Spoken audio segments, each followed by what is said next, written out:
What is up, Metal Maniacs? It is Dave, it is Duncan, it is Ross from Metal Epidemic. What you gonna do, brother? What you the Metal Maniacs? Like instantly converted to Hulk Hogan. Are you ready to do this, brother? He started doing this. Starts like pointing at his watch. Don't you disrespect Hulk Hogan. I would pay Not on good this hard show. cash to watch you give Ross the big boot and then a leg drop from the rope. I would. I'd pay money for that, especially when Ross is like, it's not really metal. It's kind of quasi pop infused jazz, but with retro 70s guitars. And this is why I picked this album for the mid-year list on the best metal albums. I'm starting to get the sweats, man. That's what I do. That's what I do. We are halfway through the year. How are we halfway through the year? And while the rest of the world continues to spiral into chaos, at least the metal gods have blessed us with some absolute bangers. We have clawed our way through the noise, dodged the gatekeepers, listened to more growls than a werewolf convention, and sacrificed more brain cells than we like to admit, to bring you our top 10 albums of the year so far. As always, our top 10 albums have been released between January and the end of June 2025, so the first 6 months of the year. Can we say we've always done that? Is that, are we just now saying that and retrospectively we're just We did it last year. it and then We did it definitely last year, yeah. right, I'm going to it say makes we've things been easier. consistent. It's a clean cut. I like it. Just 6 months and that's it. Boom. Yeah. And then everything else is an end of year list problem. Inevitable end of year list problem. Yes. Here's a question for you. In comparison to 2024, would you say this year's releases have been easier to compile into a top 10 so far? Or as difficult, less difficult, more difficult? I think last year I had more like runaway ones, like ones that I knew were definitely going to be like top 3. Whereas I feel like this year the quality spread hasn't been like as drastic. If that makes sense. Like all of the albums are kind of on a very similar level, so it's kind of wee nitpicks that put them above each other. Yeah. That's for me anyway. That's how I found it. Okay. Very much like Stella, I too have got my groove back. So I've found that that's an old movie, Ross. It's like, okay, Stella Ross is Artois, just like, fair enough. who the fuck is Stella? We've been on the booze again. I feel like we spoke about this before. Compiling my top 5 was very easy this year. Like very easy. The back 5, I pretty much had them locked in. The placement has wildly changed since the first time I did the list. Right. And even looking at it just now, I'm not as happy as I generally would be. But we're sticking with it for the purposes of recording because the likelihood was most of these will be at my end of year list in some way, shape, or form. But I think this year more than last year, I think if you go back and check my year last year, I was like, here's the token death metal album, here's the hardcore album, I had a really good spread of genres. Yeah. I actually think there's maybe, looking down here, there's maybe what I would classify as 3 to 4 distinct metal genres, and that covers the entirety of this. And I don't want to burst anyone's bubble here. There ain't a hardcore album on here, so there's shades of hardcore, but not a hardcore album. Okay. And Dave and Ross have been touting pretty much since January that this is.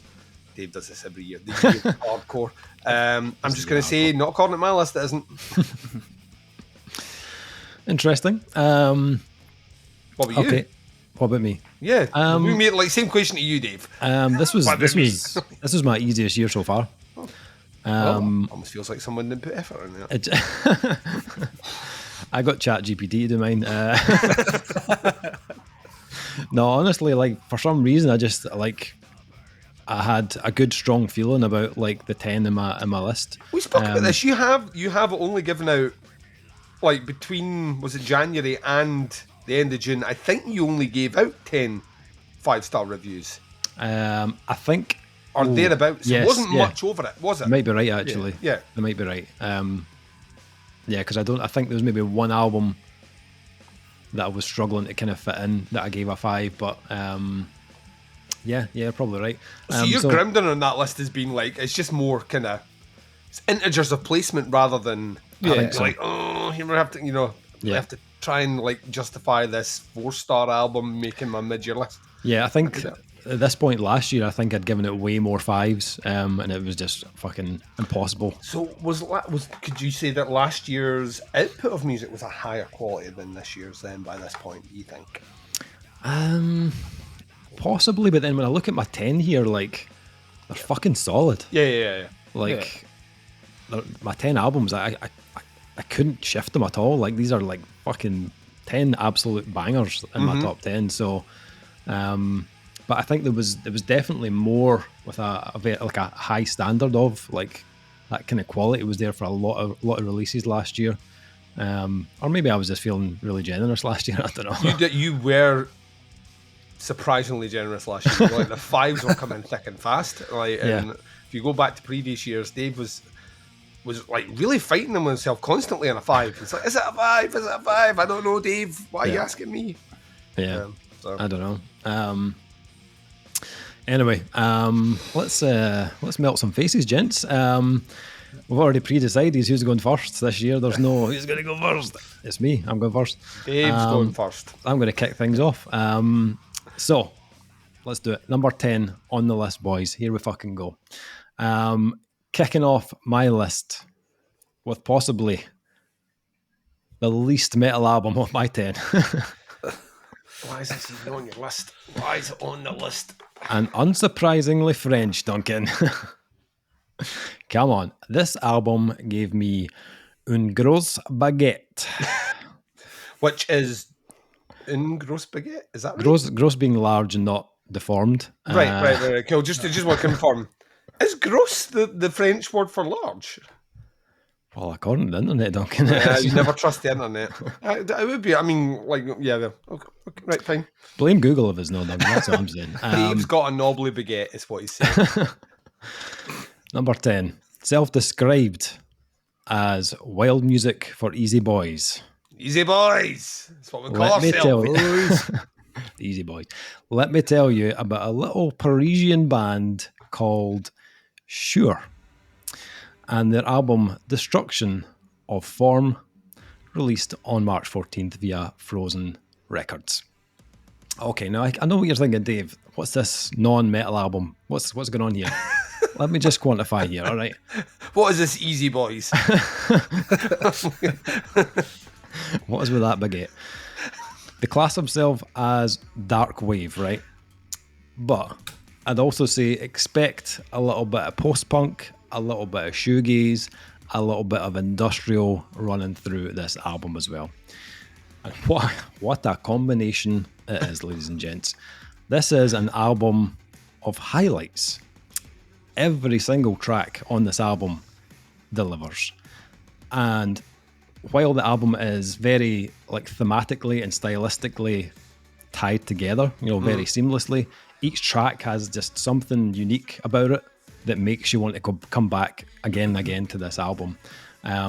This album is just chock full of industrial grooves, huge like hook-laden choruses, a real kind of gloomy kind of atmosphere, killer synth sounds, and it's backed with a production that just has so much character.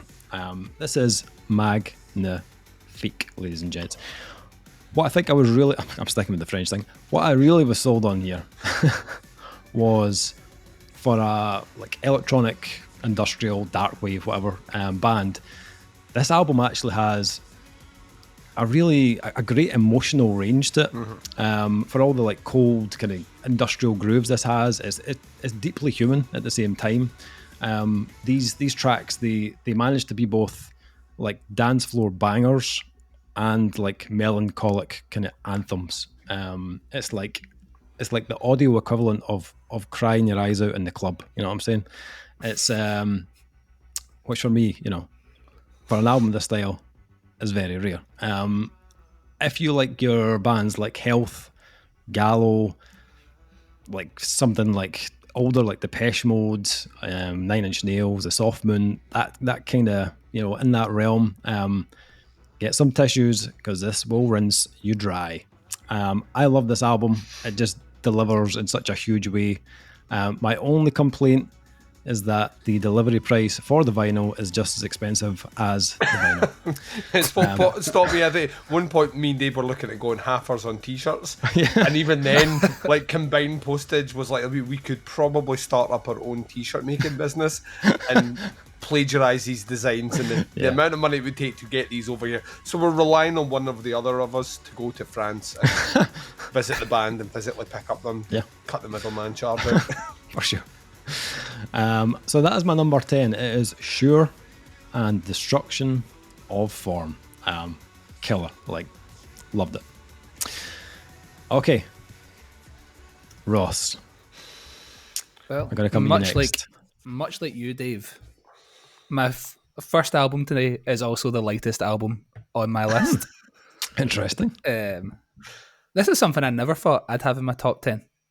I'm kicking us off with a pop punk album today. My number 10 is My Apologies to the Chef by Winona Fighter. It came out in February, and it was on Rise Records. Didn't know they were still going, so that was a blast from the past. This is full of such character. This album's got a lot of characteristics that I typically don't like the sort of kind of singing talking thing that all the pop punk bands do, or the just do what 4 Years Strong done 10 years later and pretend you made it up. But they're really, really good at it. Like, the riffs on it are fun. The choruses are ridiculous. Like, there's just the wee vocal lines that are so throwaway that are just ear candy all over this. That I've just walked around my house for months now, like, I'm Chloe, you know me. And then huge chorus. There is the typical pop punk of, if Olivia Rodrigo can steal misery business, so can we. So You Look Like Naked Phoebe Bridgers, which is the big song on the album, is literally just Misery Business by Paramore. So if you're going to have a pop punk album, may as well copy potentially the best pop punk song of all time. Fuck it, why not?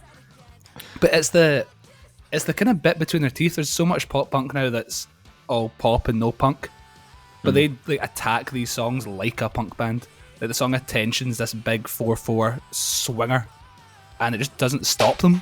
Like, they just keep churning out hits after hits. The choruses are fucking amazing, and it's also really short. It's 35 minutes long. So like this week, obviously we had the crazy sun, so I've just had it on all week. And if you're gonna sit out in your garden in the sun, My Apologies to the Chef by Winona Fighter is a great place to start. So that is my number 10 on the list. It's a really good album. You recommended it to us right at the start of the year, and it has become a staple in car journeys for me, the wife and the kids. Everyone likes it. Oh, nice. It's really good. Nice one. Duncan, what is your number 10? Oh, Dave. I'll tell you right now, I, unlike you guys, I'm not coming in here half-cocked. Right? I'm coming in fully fucking loaded. And I'm just going to say, be prepared to expect a lot of Duncan picks this year that are just wildly all over the place. Because that seems to be that's my jam this year. My jam this year is we're just building on that ripping up the rulebook thing, and then we're just adding chaos in as well. Why not? Let's bring it in there. So please believe me when I say that Koanashi is my number 10 pick with I Want to Go Home. This album is out on Rude Records. So we've just seen them live as well. Yep. We saw them play the Hug in the Pint, which is a tiny little fucking basement.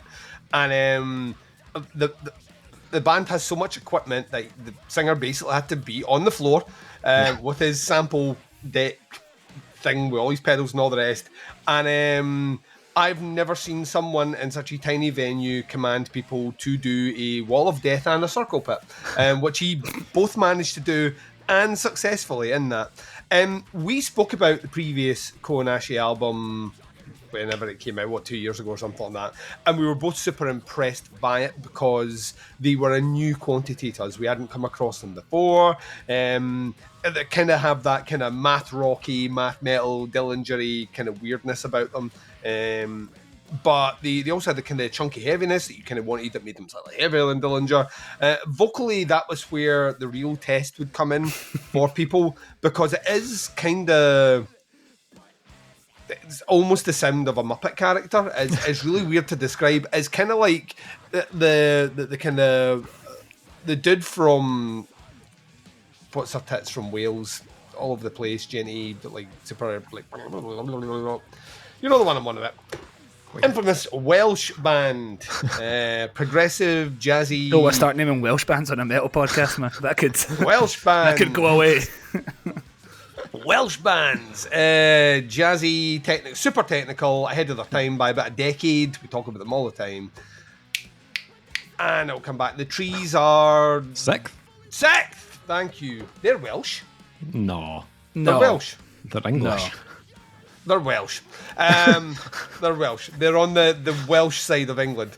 I think you'll find. Do your research, Steve. Come on. Sixth are the one that would... The quantity I would like them to, not necessarily maybe musically, but at sometimes musically, but vocally they had two vocalists, one that did more of the kind of screaming and very powerful melody, the other one who did more of the kind of Cookie Monster vocals, but also like really, really emotive bits of poetry, kind of spoken poetry, and he had a kind of weird range, and that's kind of where we land with the vocalist from Kanashi. We mentioned this in our review of this album, of which I lavished all the praise I could possibly lavish on this album, that it is going to be something that is an acquired taste, i.e. you're going to have to go to it several times until you become accustomed, or it's going to be like Marmite, you know, you're going to like be like, never again am I going to do this to myself. I think I like stuff that's challenging, I like stuff that's a little bit different, but I also like to hear vocalists do a tone that I've not really heard before, done in a way which makes it sound different. The amount of vocalists that are interchangeable in today's music scenes are kind of, you know, upsetting. You're never going to get this dude mistaken. No. What I loved about the album is, to me, it was a colossal step up in songwriting, atmosphere. There are some really dark and haunting moments on this, and some incredibly heavy parts as well, where the band just shift into another gear.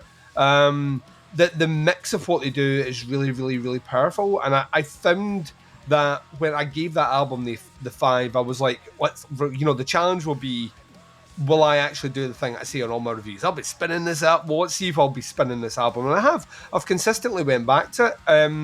And it serves to me as a great reminder that, like, they're quite far into their career now, and we're only just finding out about them. But I kind of think that we're actually getting into the best time to be a fan of this band, because I think they are like entering a completely different level of songwriting, which is actually very much in line with where a lot of musical tastes, and we may be talking about other bands on our lists that may be of similar genre.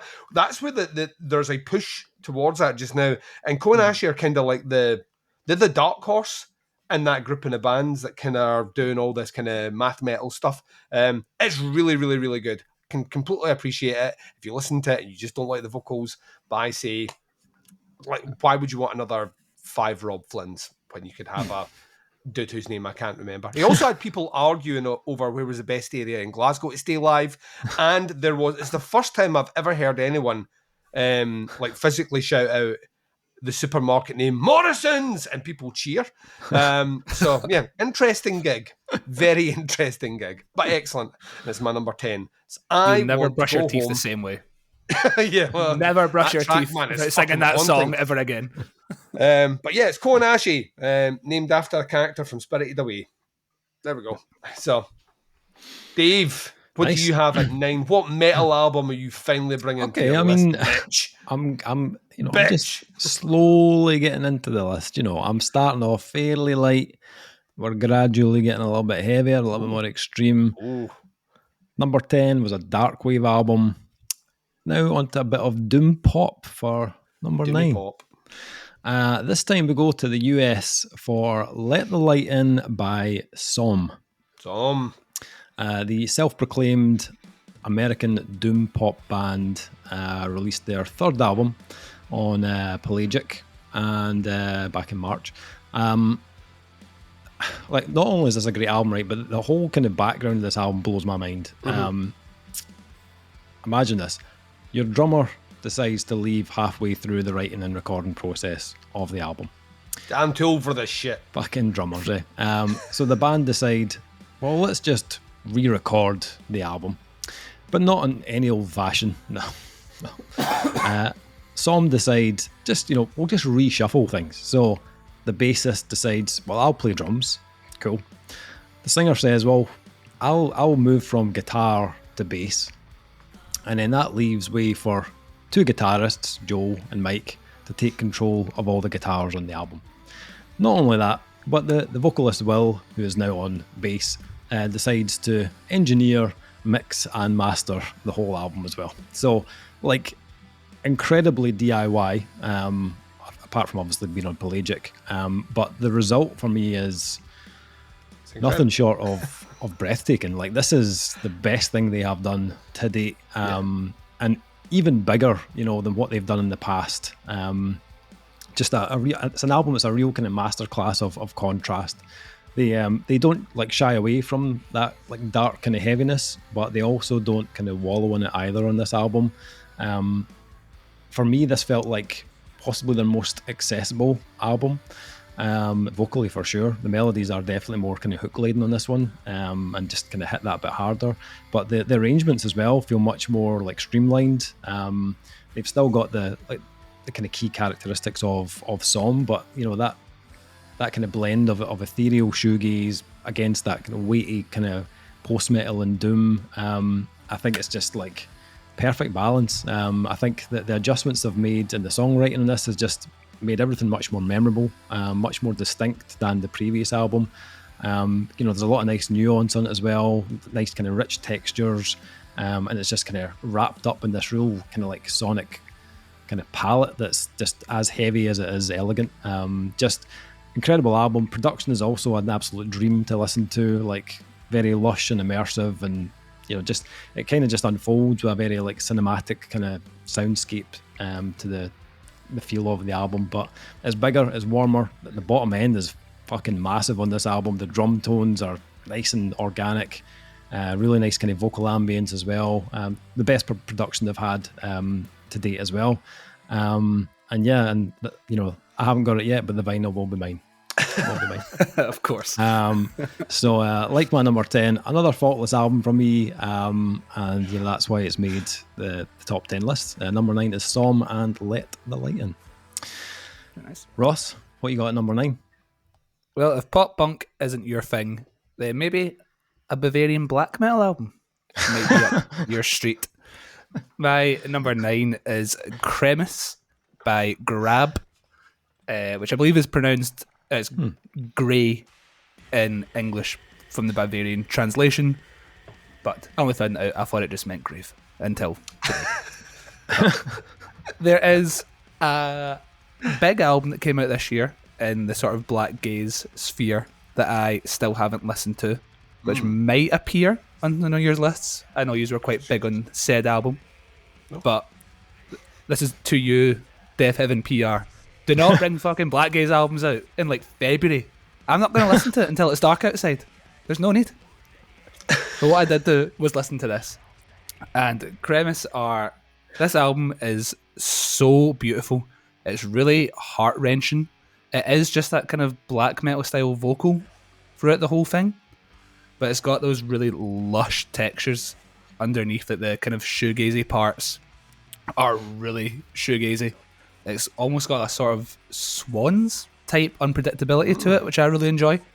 But they really kind of push that Midwest emo sound into it. But when it crunches, the black metal is ridiculously heavy. There's a couple of longer tracks on it, which I can try and butcher the translation of for you right now. Oh, please do it. I'm Hexenhuis, and Yes. Von Grab You are Moose Hexenhuis, look at you. is, for me, the two highlights. So that's the two longest tracks on the album. I think one's 12 minutes and one's 14 minutes. But if you're going to do this type of music, for me, I like the ones like that where it's a complete journey. You start somewhere, you follow it every step of the way, and you just end up somewhere completely different. They're really visual for me. They're such like, when I listen to their music, I can see it in my mind's eye. I can see just shit tons of snow. So if you're into that sort of early wave Norwegian black metal, that's the sort of black metal that they're pulling on, but with that kind of German, really tight production metal twist. Yeah. So this does go absolutely hard as fuck. But then we'll also, like you were saying earlier, with your Sure album, get the tissues ready, because there is some straight up tearjerker moments all over this. So if you've not checked out Grab, I would definitely start with this album. This is their second album. And if you like that, go back and listen to the debut. But Cremis by Grab is my number 9. Nice. That work does definitely look kind of frosty. Very frosty. I want to say you posted this in our group chat. Because I just double checked it. I've not listened to it. Not listened to it yet, but I definitely didn't download this myself. Actually, I think I posted it and said this is one for Dave, because I know you're iffy on black metal, if I remember right. Yes. And so I went out of my way to make sure I had the album, even though I didn't listen to it. Dave just disregarded it because you recommended it. Yeah, I just don't remember remember. that. Yeah, that's remember it. that at all. I apologise for that. Duncan, number 9. So let's just get right into this one. This is the band's second album. First album we were very high on, like super high on. We were like, who are these fucking Norwegian upstart bastards with their ability to craft flawless fucking albums? And then we're like, yeah, we might do another one, maybe already be written when we get back to the cabin. We'll maybe think about it. And then album number 2 dropped. And yeah, it weirdly, it split me and Dave. We didn't come in with exactly the same grade. However, the band watched our review. They saved the review for alcohol and nibbles on a Friday night up at the cabin. Incredible. On the big screen, shoved up the YouTube, got Big Davey, Big Duncan up on the screen. Come on, lads, don't let us down. And all they sent to Dave was that they are Team Duncan now and not Team Dave. So, and I'm going to say is you should always be Team Duncan, because Team Dave will inevitably let you down. It's just going to happen. Just a matter of when. This is Okrust and Waving at the Sky. This is still on the label that we're on before, which is Inside Out Music. A continuation of themes and ability in the world of prog. A genre which I am not, by any stretch of the imagination, one, well-versed and educated on, but 2, I will say that I knows what I likes, and when I hears it gets a 5. This to me is just it was across the board a leveling up from the band. Like every instrument, they were just better. Vocally, this performance is fucking mind-blowing. And then you have to remember that it is essentially 2 guys. I'm going to add the drunken in here, but it's 2 guys drunken in a cabin. Let's just a guitar, let's just play a harpsichord. It's like it's a ramshackle production. These guys just love music and love spending time together, and this is what comes out of that. And I think that I spent time with friends in practice rooms for years. Where's my fucking amazing prog album, Dave? I'll tell you where it is, nowhere. To me, what I found just resonated with me from the off is and it was before knowing the concepts and themes, which this is a prequel to the previous album. It's actually centered around it's based on a true story about child molestation and murders that happened in or around the area that they grew up in. And so they've kind of weaved it into the story of the old man at the cabin that they had from the first album. And it just, from the moment it started, I was just locked in. I genuinely think, in terms of bands that are still not getting their flowers, or whatever the fuck that means, Okrust are that band for me. I think they are, and I still don't think they really understand how good they are, because they've been in music for a long time, but they've just not maybe necessarily understood that bands don't usually operate at this level, especially in the first album, and very seldom do they follow up with as strong a second album. To me, I prefer this over the first album. I think it's more cohesive. I keep coming back to it, and I keep getting kind of lost in the music and the melody. It's so well done that they are remarkably good. And we are once again blessed to be in a position where we could be there on that first album. We're following through the second album fuck knows what will happen when a third album comes out, because at this stage I genuinely don't think there's anything they can't do. I'm expecting to open the internet one morning and it's band Orcrust cures cancer. Like, you know what I mean? Like, of course they did. Where did they do it? In the cabin having a few beers. That makes sense. You know what I mean? And like literally that's how I feel it'll go for them. They are just immensely talented. And yeah, in any other year, I'm going to use this line a lot, in any other year this would be higher, but I have been like, my brain has been rattled with some incredible music this year, and I would say 9 on my top 10 of the mid-year is a great place to be. So thanks very much, guys, for once again supporting us. And don't worry, we'll eventually get Dave Tid names wrong. Takes a wee while with Dave. He'll come around eventually. Orcrust, Waving at the Sky, number 9. Excellent. Okay, moving on to number 8, gents. This is where Dave goes, Orcrust, Waving at the Sky. Fuck you, Duncan. Changed on the fly. On the fly. Team Dave.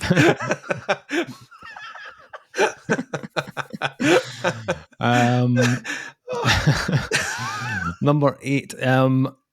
So yeah, this one has probably fluctuated the most in my top 10 over the last 3-4 months since it's been out. It probably was slightly higher up the list when it came out, but then like April, May just like destroyed my list completely, and the ordering of it. But this was another album that I absolutely adored. It was another 5 for me, and in my opinion, the best thing this band have released to date. My number 8 is Fallen Star by UK metal band Employed to Serve. Produced and mixed by Lewis Johns, firstly. Let's just get that out of there. Fucking flex. Holy fuck. This album sounds fucking immaculate. And it's like, it was the first thing that hit me as soon as I hit play on it. It's so well produced. It's just like, you never kind of got over that initial burst of that production straight away on the album. And then once you go over that, it's like you'll then hear Employed to Serve basically delivering their biggest and most diverse album and most memorable album to date, I think. I think the balance they've captured on this album is just what makes it so addictive for me. Clearly, like every band, they've matured, but they've embraced the melody even more. They've expanded more on the atmosphere and experimentation, but also haven't lost the edge they had either.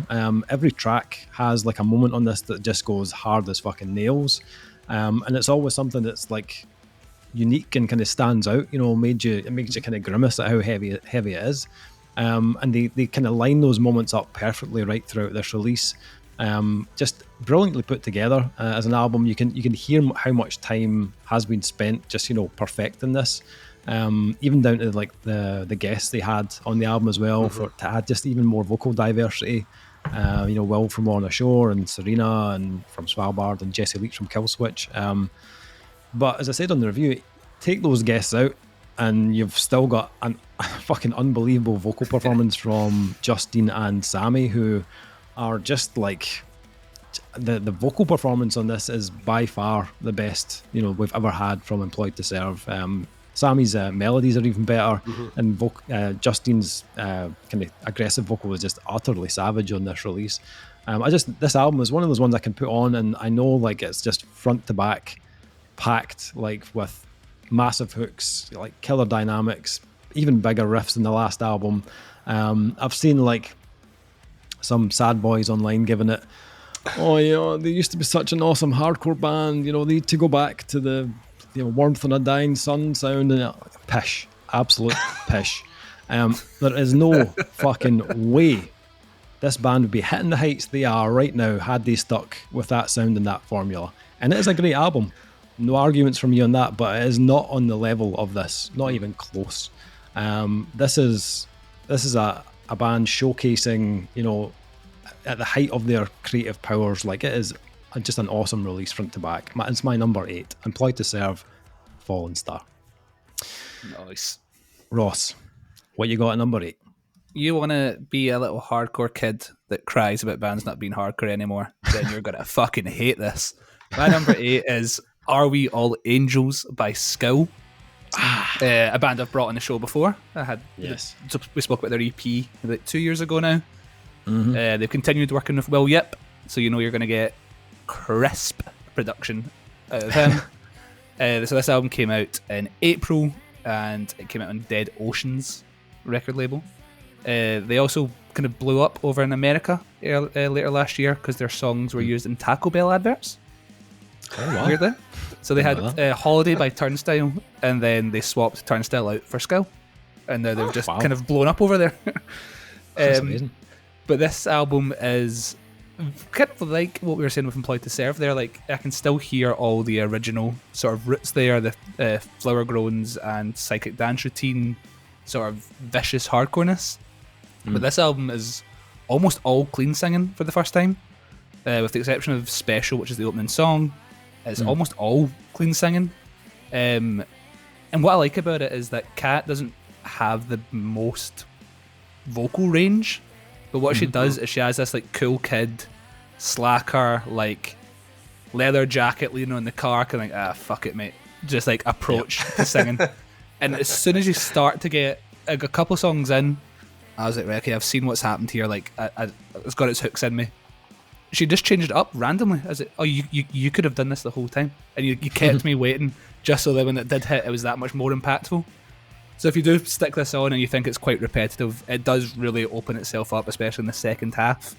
Yeah. Songs like Hey, How High Are You will just like play in my head constantly. Like, there's the wee throwaway vocal lines, kind of like that Winona Fighter album. They're just such earworms all throughout it. And it's also kind of what I was saying about them earlier as well, in that this, I wouldn't say this is a hardcore album, but my fucking god, do they play like it's a hardcore album. Everything is dialed in. It's intense as fuck, but you can play hard as fuck and still write massive choruses. Like, no one's saying that you can't.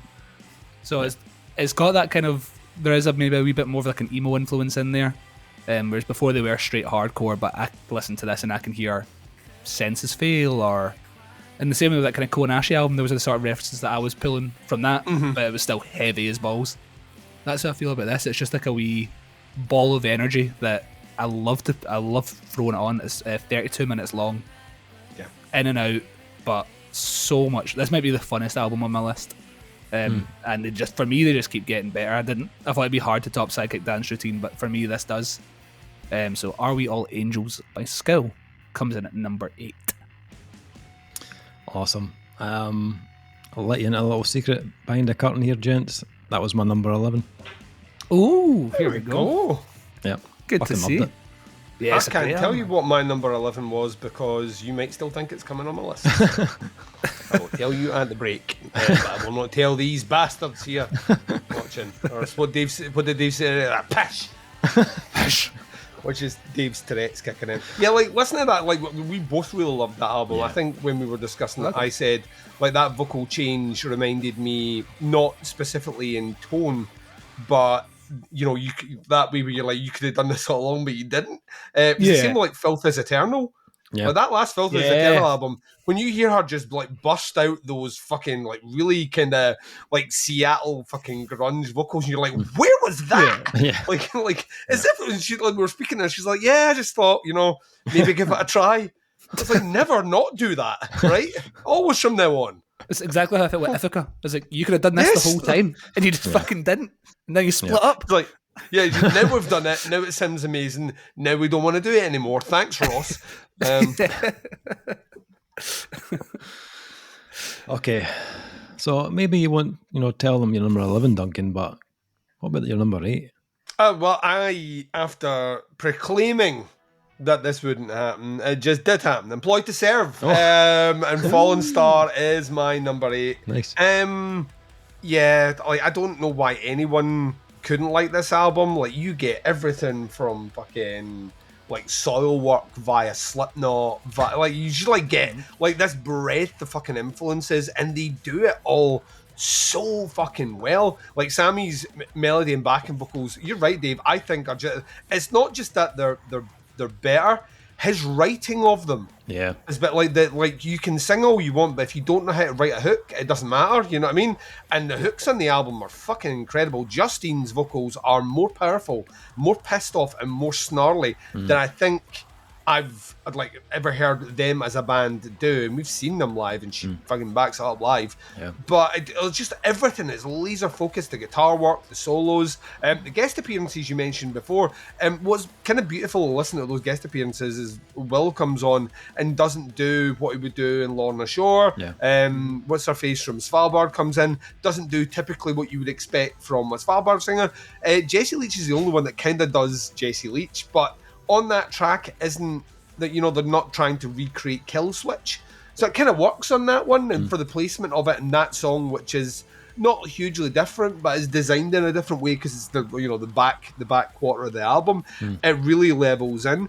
Yeah, Employed to Serve have always been one of those bands that have just relentlessly toured, and you like constantly want them to be bigger than they are. And I don't care if you're like some pissy hardcore fan that just wants to keep them in the underground. That won't like make them money to keep doing what they want to do. If anything, longevity wise, it will likely make them break up. And I don't know why you would want your favourite band to break up. So, but it's not as if I'm listening to this going like, oh well, they're completely sold out. Like lyrically, this is fucking savage. Their lead single is about strangling someone to death. So you know, it's not as if that's a sea change there. It's just as expertly put in, and then you nailed it. Like could they have picked a better producer to do that? Like everything Lewis Johns has done for the UK metal scene specifically in elevating established bands with a new coat of paint to make them sound like they're not like a club band anymore. They are a sizable venue band, and it's because the bands can do it. It's just like sometimes you need the album to back it up. And Fallen Star is that album. Yeah, this is the absolutely fucking awesome album. I wish I could have put it higher. But I'll tell you right now, I'm excited to see where they go, and I dare say it won't be long before we check them out again. So, yeah. Employed to Serve, Fallen Star, and Spine Farm. Was it Spine Farm as well? Yeah, man. Yeah. Fucking, that's another label where you're like, you still gonna go? Yeah. Spine Farm? What year is it? Nice. Number 7, gentlemen. Okay, so He giggled a little bit. Let's be worried. Yeah, I need to, He did. He's like, I need to start this one with an apology. In 2023, on our end of year video, I scoffed at one of the albums chosen as an end of year list entry. And here we are, 2 years later, more humble, slightly less arrogant, with my tail between my legs, saying, Ross, I apologise. Here we go. Shaking my head at your album of the year in 2023 because I'm about to include that band in my top 10 mid-year list. quantify here. You've 180'd on the band he picked on that album, or do you have found an album which is palatable to your taste? Because I don't want to put this out here. I'm not happy with anything that's happening right now. I will not live in a world where Ross is right. I've never been wrong. Not on my once. I didn't get it. I didn't get it back then, Duncan. I just didn't get it. Still don't get that album though. Oh, you've turned in. You're fucking. Oh, who are you right now? You Who thought are about you right lying now? there. He did. He almost. He was like that. How'd that save you? He almost thought about lying. Let's not talk about that album. My number 7. My number 7 is Even in Arcadia by Sleep Token. My man. I thought you said you opened. I thought you said your number 10 on the list was the least metal album on your list. Well, and here we are at number 7. There's more metal on this album than there is on. Anyway. No, you're right. You're right. Yeah, right. Yeah. Sorry, I retract. This is nuts, right? This is one of my most listened to albums nuts. of the year. You're right. This is like I don't understand it. And we spoke about this album on a recent podcast. We're doing a kind of recap of the month, and even back then, I kind of struggled to put into words why I like this. Like I just couldn't get my head around it, and like you said, I couldn't have given a tiny rat's ass about this band previously. But this album just somehow weirdly a massive check from the record label came through and gave all of a sudden felt less pressure to I wish I was getting checked from RCE Records. This one just hit me in a completely different way. And like, I know we talk about like flow and layers, like on albums, on reviews, but this album, the way this album unfolds over 55 minutes, whatever it is just brilliant. Like, they don't overload you with anything too early on the album. Like that first track is like a good 3 minutes of build up. Yeah, just building. Yeah, before anything actually happens, and then when that drop happens, every single time it still gets me. And I've listened to this album, I don't know how, I've lost count how many times I've listened to it, but every time that happens, it gets me every single time. And just like the way they kind of play with space and silence on that track and a lot of the others on the album, it kind of adds into the feeling of a kind of more vulnerable side of this band that made me kind of pay more attention to them. Even more so on the tracks that aren't like the heaviest or most technical. They have like a kind of honesty about them, and they're very self-aware as well. Like I found how kind of candid Vessel was on this album quite refreshing. There's a kind of rawness that kind of cut through a lot of the aesthetic of the band, and kind of just hit with something a bit more human for me. And it's like an album that lyrically I was also like very aware of. Like I was picking up a lot of the kind of phrasing and the lyrics from the album. On what's the Damocles? I think he says, I know these chords are boring, but I can't always be killing the game, which was like kind of like almost like a kind of little wink at the skeptics, like I was. And like he's kind of right. Like that track is basically a pop song, but the melody on it is absolutely fire. Like just so good, like, and so infectious. And pop is just one of the many genres on this album. You know, like they cover like a lot from R&B to reggaeton and, you know, progressive metal and even trap at times as well.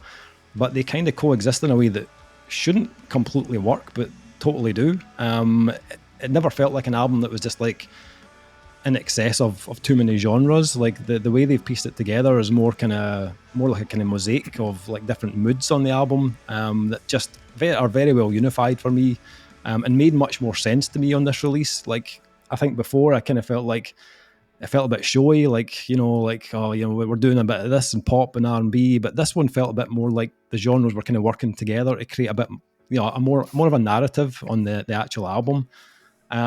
Production as well is for me like fucking unreal. This album sounds fucking huge, and I've got a fairly decent kind of powerful set of speakers at home, and I'm not gonna lie, like when my family is out, I have played this at some obscene volumes, and it sounds great. Like the bottom end on this album, it has that kind of like R&B kind of type level of bass to it. But you can also like hear a pin drop on this album as well. It's so clean. I was not expecting to be chatting about Sleep Token on my mid-year list. As I said, I wasn't a fan prior to this. I've listened to the previous releases and I was always kind of waiting on that moment where it kind of clicked and I was like, oh, right, okay, I get it. And it just never happened until now. So like it or not, that's my number 7. Sleep Token, even in Arcadia. Years from now, they're going to take that video review that Dave's just did and they're going to play it in Quantico and say, this is what kidnap victims sound like when they've got Stockholm Syndrome. I've won you over on Sleep Token. Last year's Leprous album is fucking next. You watch. You wait, boys. No, he was already in. Remember, he 180'd on them. Yeah. I was consistent on that, where I was like that. The singer can sing, but the rest is... The last album. But I've heard 2 great things this year when comparing bands. Where, like, one of my favourite ones is Turnstile is The Police to hardcore fans, which I think is fucking brilliant, right? But I also love Turnstile. And the second one is Sleep Token is Bastille with a gent drummer. And I'm like, you know, that's kind of, yeah. That's fine. It's fine. I can ridicule you. In fact, I don't even need to ridicule you. The internet will do that. Ross. I get a feeling we're going to be hearing this again on this fucking thing. So what you got at number 7, I don't know what you're talking about. Stronger drink. What I have at number 7. So you were saying about Sleep Token expanding their sound and whatever. This is a band who pretty much just do the same thing again and again, but it's always fucking Slayer? excellent. that might be a bit harsh, but number 7 is Clockwork by Stray from the Path. This is a band. Oh, yes. You know what you're getting, right? We all know what we're getting. We're getting the dissonance, we're getting Craig shredding on the drums, and we're getting fucking bars. And I love this. Like, they've been on for. Goes hard. I couldn't believe when I only found this out recently that this first album came out in 2003. Like, I've been aware of them for a while, but I didn't think they were had an over 20-year career, which is crazy that they've hit this run form. They've hit this run of form like this late. I thought they were like 2010s and onwards. I didn't think they were before 2010s. They had 4 albums out before 2010. How wild is that? But for me, it's this I run get the we're hanging it up thing because they've been on the go for fucking 22 years. I mean, like that. They've only just been around for like, come on, guys, what are we doing here? For me, Internal Atomics was when they really fucking leveled up and came on my radar. So I think that's been the same lineup since then till now. And for me, the songwriting is that good that, and I know people like them, the Will Putney production job couldn't even ruin it for me. You could actually hear the drums for once, and they didn't sound shit. So that's how you know it's good.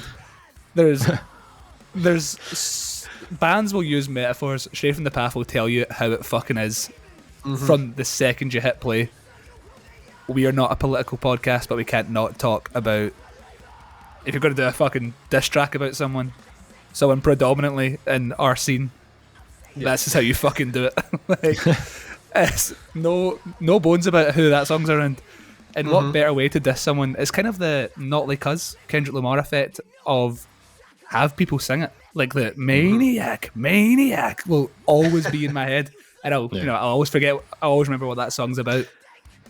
The fact they even have fucking, and this boy's everywhere. Like, shout out the booking agent for Landmarks. They were my second ever review for this website, and I gave them an absolute fucking kicking.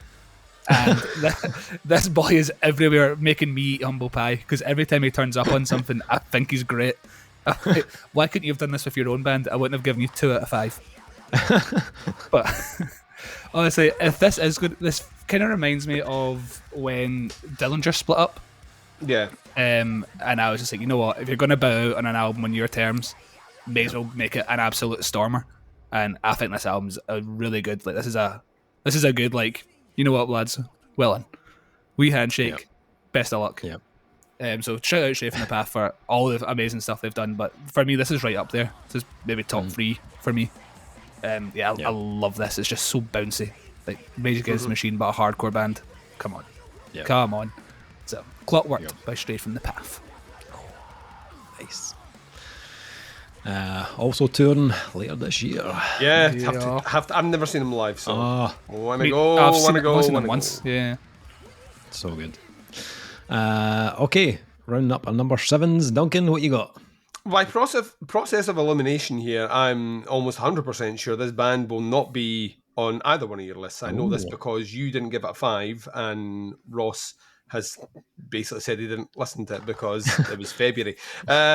Number 7 for me is Deaf Heaven, Lonely People with Power via Roadrunner Records. And they're having, like, Roadrunner right now. Man, what year? They're the ones, I know, like, Charlie XCX is going around saying that this year is a turnstile summer. And Roadrunner are like, yes, it is, because they're on Roadrunner Records. Like, you just keep saying that. We will lean into it. But then you forget that they also acquired Deaf Heaven. Which, like, at the time we were like that feels like a mismatch. And now I'm not so unsure, because I'll tell you right now, I would go and see a gig where Deaf Heaven opened for Turnstile, and I actually think it would fucking work. I Did they not just play Outbreak together? I thought they'd just done this. Possibly. Yeah, but not in the UK. Not in Scotland. Not at the Barras. Not at the Barras. In a warehouse in Manchester. Same thing. Yeah, give me it in the Barras. Give me a guest pass, because tickets for that will be spenny, right? Papa wants a t-shirt, right? So, like, to me, Deaf Heaven have been we've spoken about our review. Please go and listen to our review of this because we went deep into like our history with the band and whatnot. But they are, I would argue, one of the most important bands in the genre of metal in the last 15 years. I think I could comfortably say that because very much like you can hear the threads of Deftones pretty much all over everything right now. You can also hear the threads of Death Heaven over absolutely everything right now, using kind of similar ideas from the world of shoegaze, but just the execution is pinpoint opposite directions. What I loved about this is, and I've once again got to stress that, I was all in on Infinite Granite. And I know a lot of people, the people that Dave said piss off to earlier, pish, right, earlier on to were coming for them then, the muscle, where's the black metal, and all that pish, and all that nonsense.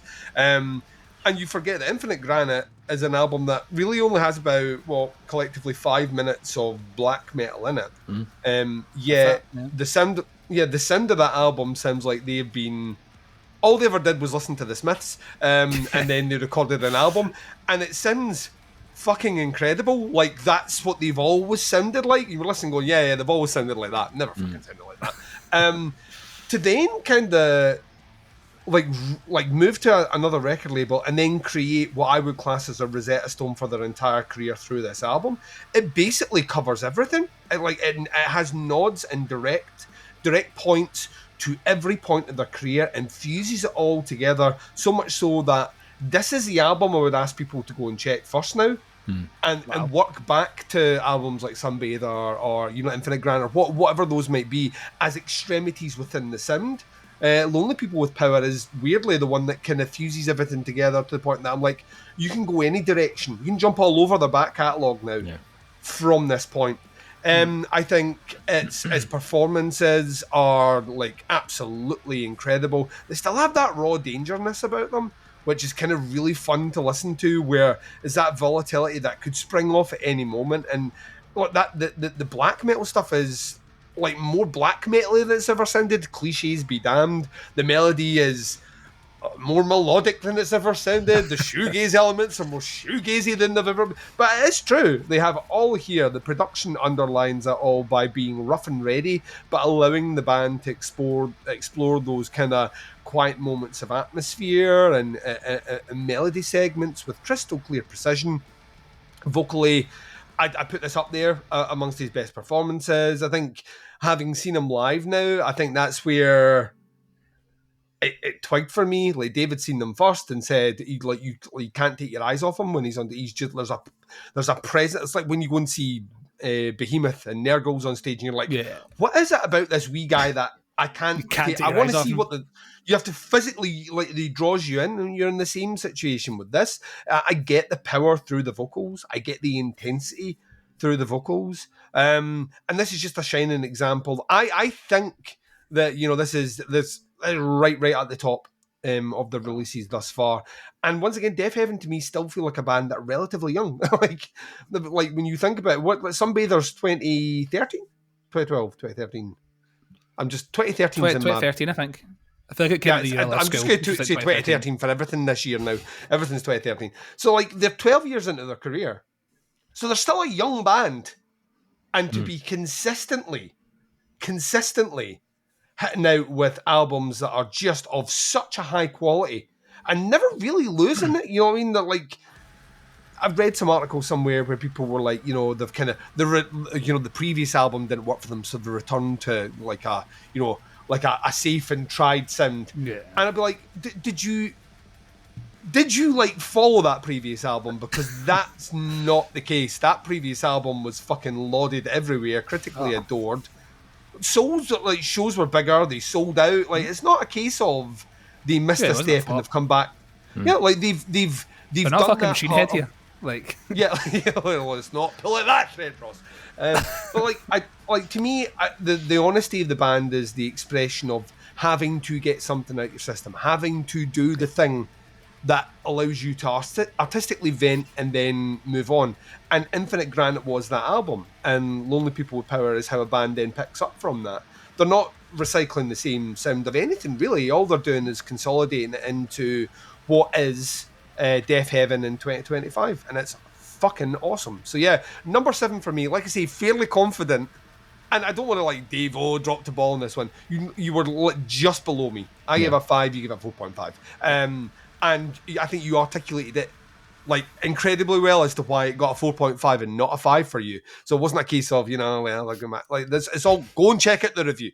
But it's number 7. I'm very excited to listen to it after hearing you talk about it. Then it's fucking great, man. If you like their stuff, you will love this album. I love everything they've done. Right, then you're going to love this, and that's probably why you've put it off for so long, because you're like that. I'm going to love this. There's no urgency for me listening to it because I'm going to love it. That's exactly because I know it's going to be great. Yeah. So yeah, it's number 7 for me. Awesome. Number going next 6. So number 6, gents. Number 6. So now for a wee band that we've been following since the early days, Duncan. Oh, the wee early days of the early days. We have reviewed 3 of their albums. And I honestly didn't think there was anywhere else for this band to go. Like, I thought they had peaked. Mm-hmm. And then they proved me wrong. My number 6 is the 4th album from Danish hardcore band Eyes. Mm-hmm. And their new album, Spinner, which came out on Prosthetic Records back in April.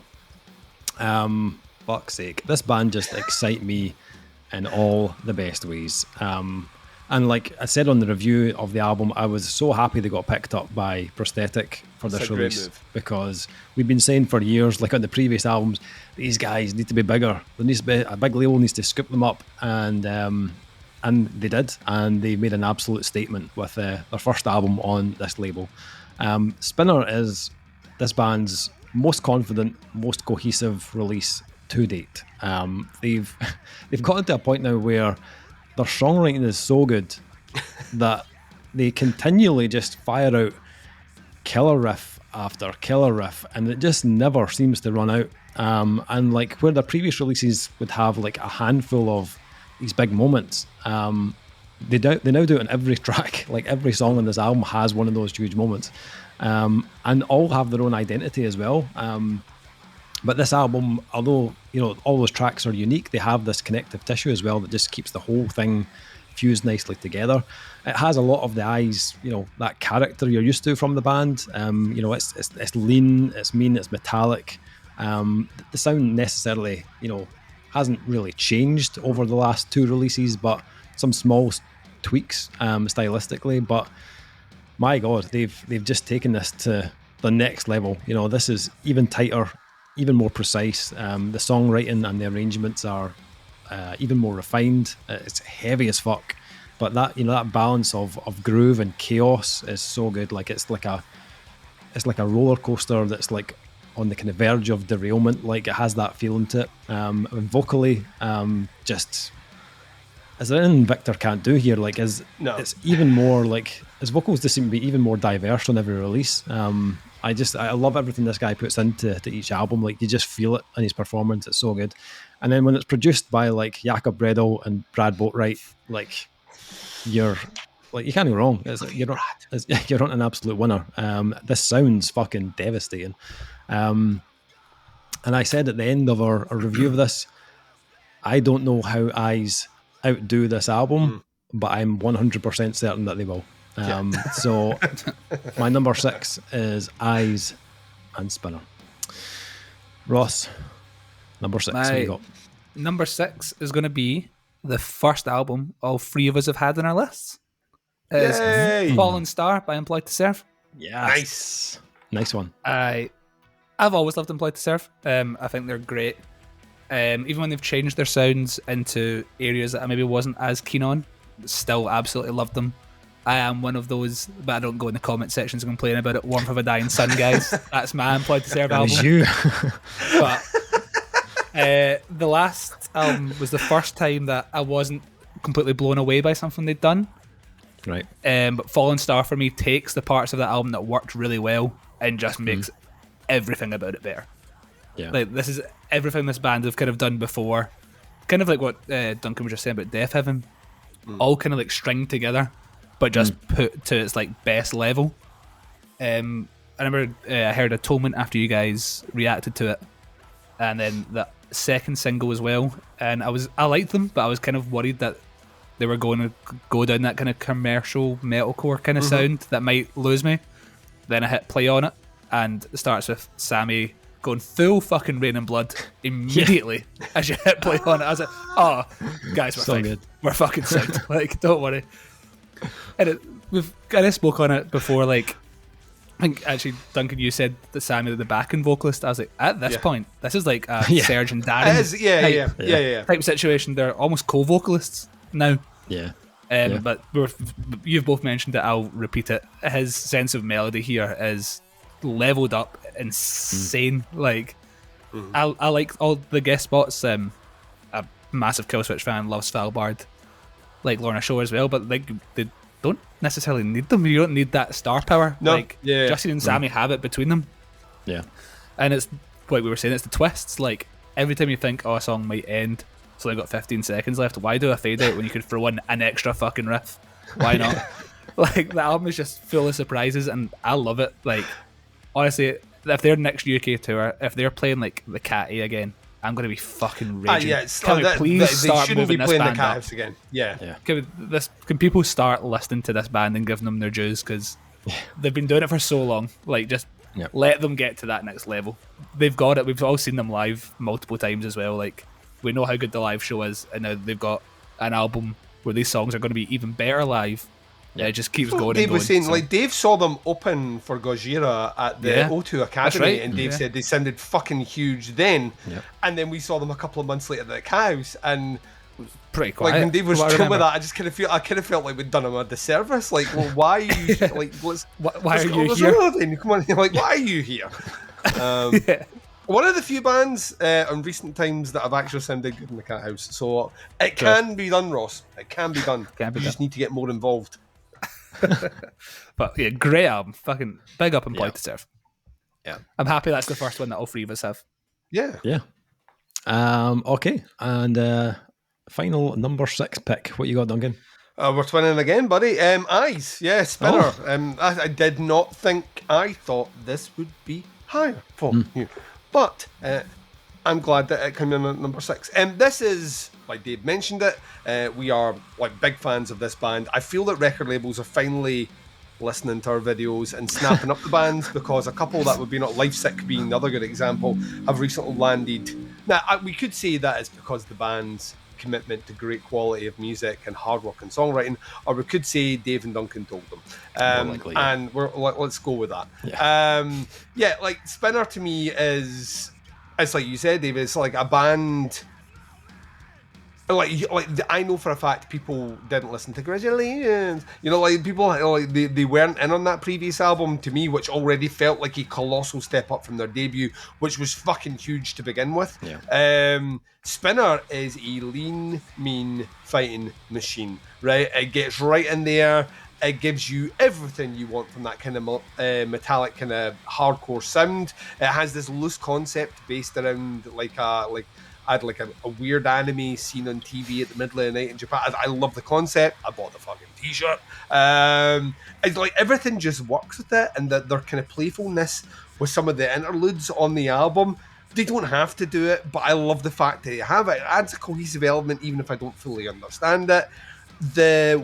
And you mentioned Stray from the Path earlier on, who are using it a lot more. That kind of weird, kind of like a digital cat getting its tail stood on thing. Like Eyes have this all over this release, but at never any point on the album did they utilize it the same way, which just like made me wonder how they were coming. Like, was there like a bet of how can we make this the most obscure thing to put in this song? Couple of nods full on to early Cancer Bats here. There's definite vibes of kind of Hail Destroyer in on the album, which once again you will have me as a fan for life to bring that. Vocally, absolutely fucking savage. Across the works with the production. I love the fact they keep going back to Yaka, but I think he is in sync with the band. I would never change that. You're always going to be in a safe pair of hands with Brad. I mean, Brad will always. What did you think I was going to say? Just when you were talking about hands, I thought there was going to be a wee link there. You know. No, that's that.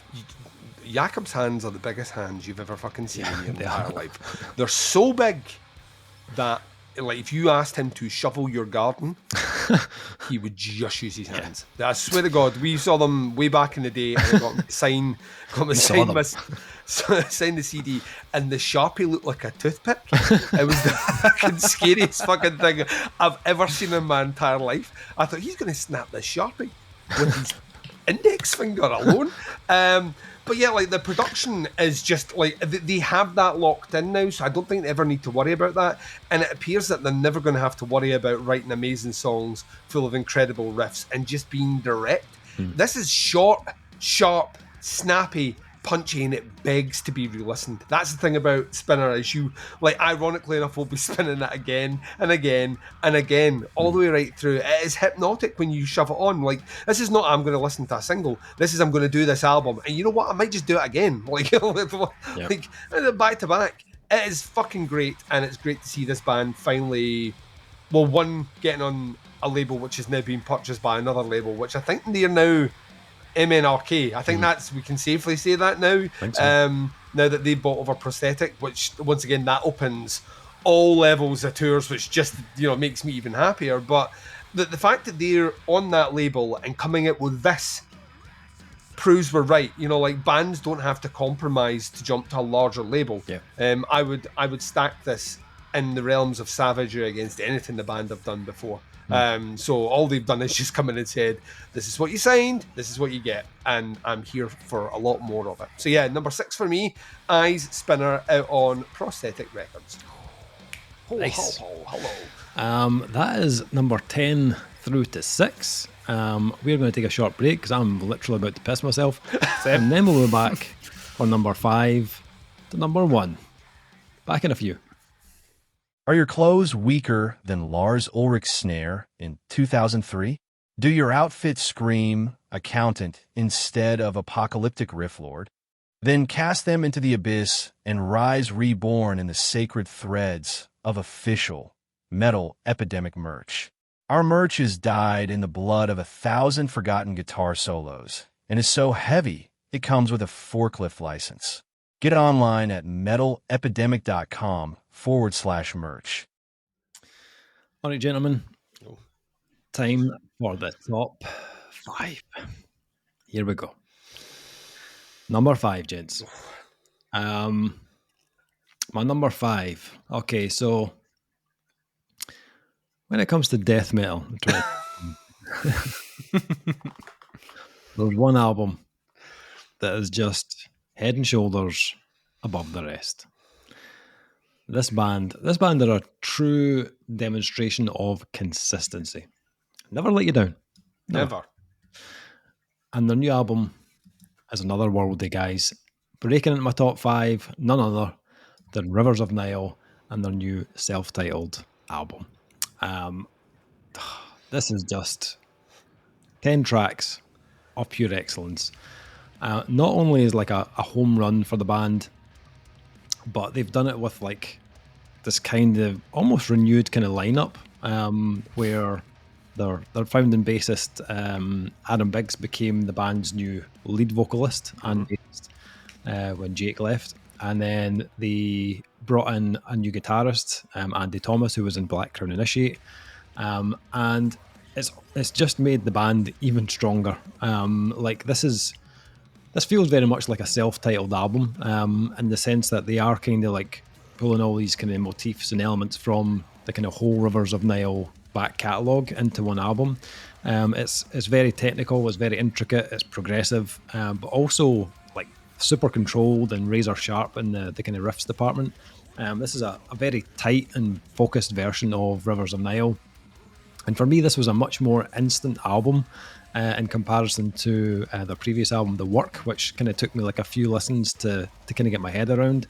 This one, I was fully in, just like pretty much within the first 2-3 tracks. However, as much like as good as the music is and the technicality and the playing is on this album, the vocals for me are the kind of main selling point. That kind of dual vocal approach that they brought kind of hits with even more like emotional depth than they've ever had before, and much more contrast as well. It brings that to the album. Adam sounds like he's always been the frontman. Like, it's just so weird that he's he's kind of transitioned from bass to lead vocalist, and you wouldn't even know. Like, you would think this guy's been the vocalist for, tens of years. But I know he did some backing vocals in the past, but like, he's just slotted right into this position so seamlessly, and he sounds fantastic on the album. He's also been backed by Andy Thomas, who, if you've heard in like Black Crown Initiate, you know this guy can sing, and like the clean melodies on this album are just unreal. Like for a death metal album, the array of like vocal styles and like vocal delights that you get on this album is just unreal. Like, it has it all. It's incredibly versatile, but very well balanced as well. Those clean parts never like oversaturate any part of the album. And then, like, on top of that, you've got the fucking glorious sax on there. Big Patrick Corona. Take a bow, son. Because like, that is love making music, ladies and gents. That is that's right. The new Rivers of Nile album, shagging music. And any album that makes you want to penetrate your partner, I think it's a 5 from me. A 5 from this guy. Outstanding, start to finish. I just love this band. I love how fearless this band are right now. Like, just embracing that change, but still being hugely ambitious at the same time. It's fucking nuts. This is only number 5 on my list. Like, what the fuck is going on in 2025? But that's how good a year we're having. So my number 5 is the self-titled album from Rivers of Nile. Very nice. Okay, Ross, where are you going with number 5? We are going to a band that introduced me to a new kind of music back in my teenage years.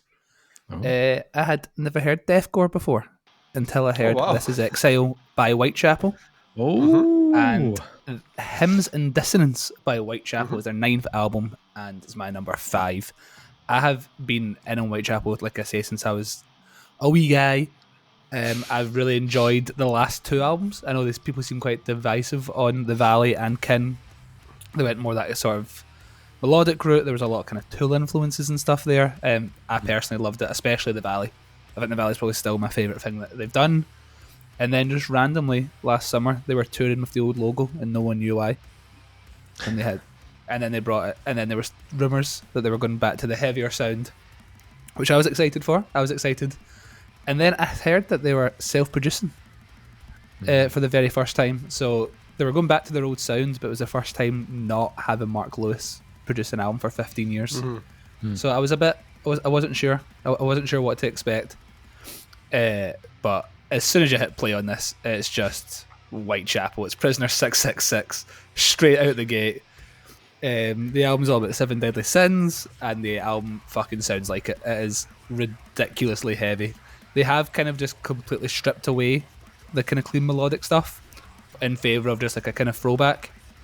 But if you're going to write it this good, I'm not complaining. Songs like Hate Cult Ritual, and they just sound in Visceral Wretch. They just sound like I get why it's called hymns, because the melodies are so simple to follow. It's almost like that fucking Nirvana thing where it's just like they're just writing nursery rhymes, but they're being retched at you, and you're singing about being compelled to eat shit instead of Mary Had a Little Lamb. But that's the fact they've kept the 3 guitarists for me as well. Like 3 guitarists, 9 strings each. It's a lot of fucking strings, guys. Do you know what I mean? That's a lot of strings. That's 27 strings on that tour. You know what I mean? Imagine being a guitar tech on that tour. Back would be fucking breaking. What we're doing. But I think this is a great album. I would like to see them mix some of this heavier sound with the more melodic stuff they were doing before, but I understand that if it's not going to work together, take turns going between the two. I'm okay with that.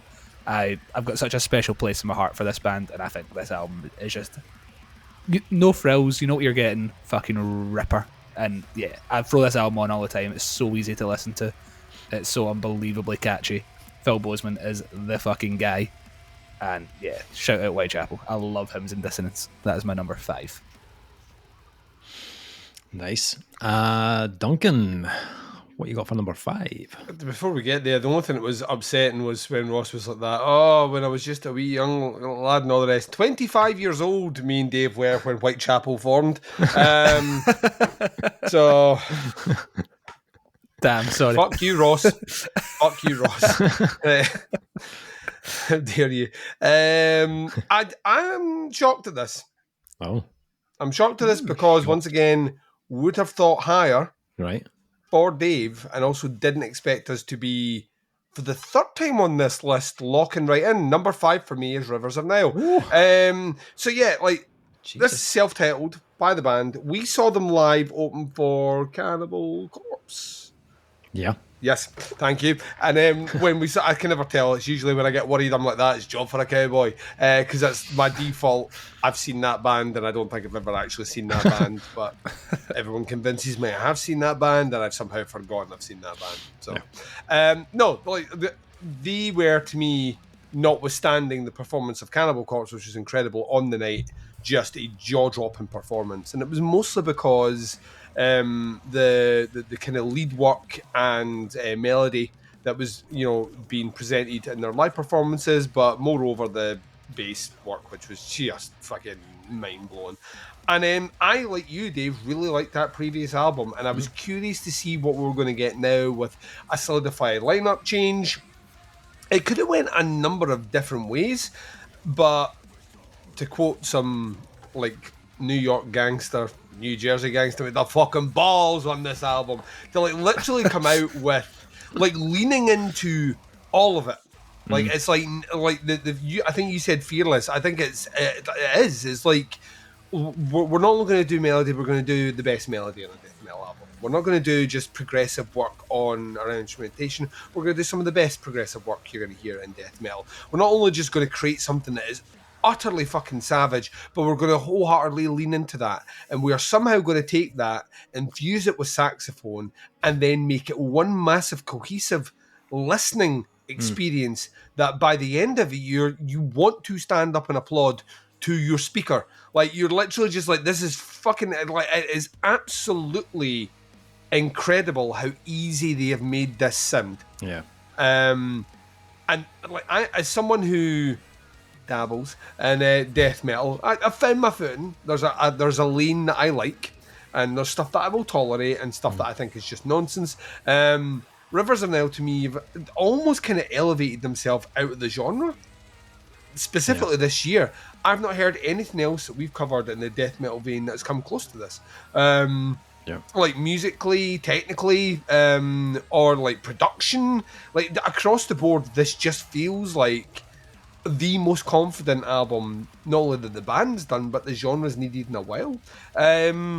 It's like, it's, go back and listen to a review. We literally like masturbate ourselves while listening to it. Is an incredible listening experience, and I no doubt there will be. We keep talking about it. There are people that don't like change. I get it, but I also don't want to be listening to, like, when there's maybe an offline conversation where we're talking about certain bands that are donning face paint in their 50s. You know what I mean? There's a certain point where you kind of have to take a step back and think, where do you want your bands to go? When they have the ability to do this, they should be doing it. And Rivers of Nile are the prime example of, you don't have to sacrifice any of the technicality, any of the brutality at all, to make something that is compelling, melodic, savage, brutal, challenging, and at its core, excellent. So yeah, the self-titled album on Metal Blade Records is my number 5, and yes, I am shocked to say this, it probably should be higher. We're going to get to some things that I dare say people are going to argue are not as good, but beauty is in the eye of the beholder, Dave. That's my number 5. My number 5. Nice. Okay, number 4. Number 4. Where are you going with this? I'm counting down what I have left and where there may be crossover, and there is a gap. Right, there's a gap where I'm like, that he's going fucking rogue. And I'd already taken into account Sleep Token. If you didn't know that, check the previous video. It arrived. It was inevitable. But yeah, I am. Okay. Where are we going, Dave? Where are we going? It actually pains me Oh no. that this next album isn't in my top 3. Huh?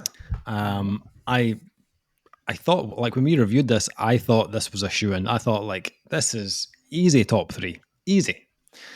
And then I went back and I did a lot of kind of re-listening for this top 10 list. And, like, to all the contenders, I had to make some tough decisions, gents. This was one People of them. think you just like generate a list. You don't just generate a list. No, you no. painstakingly go back over your reviews for the entire year, right?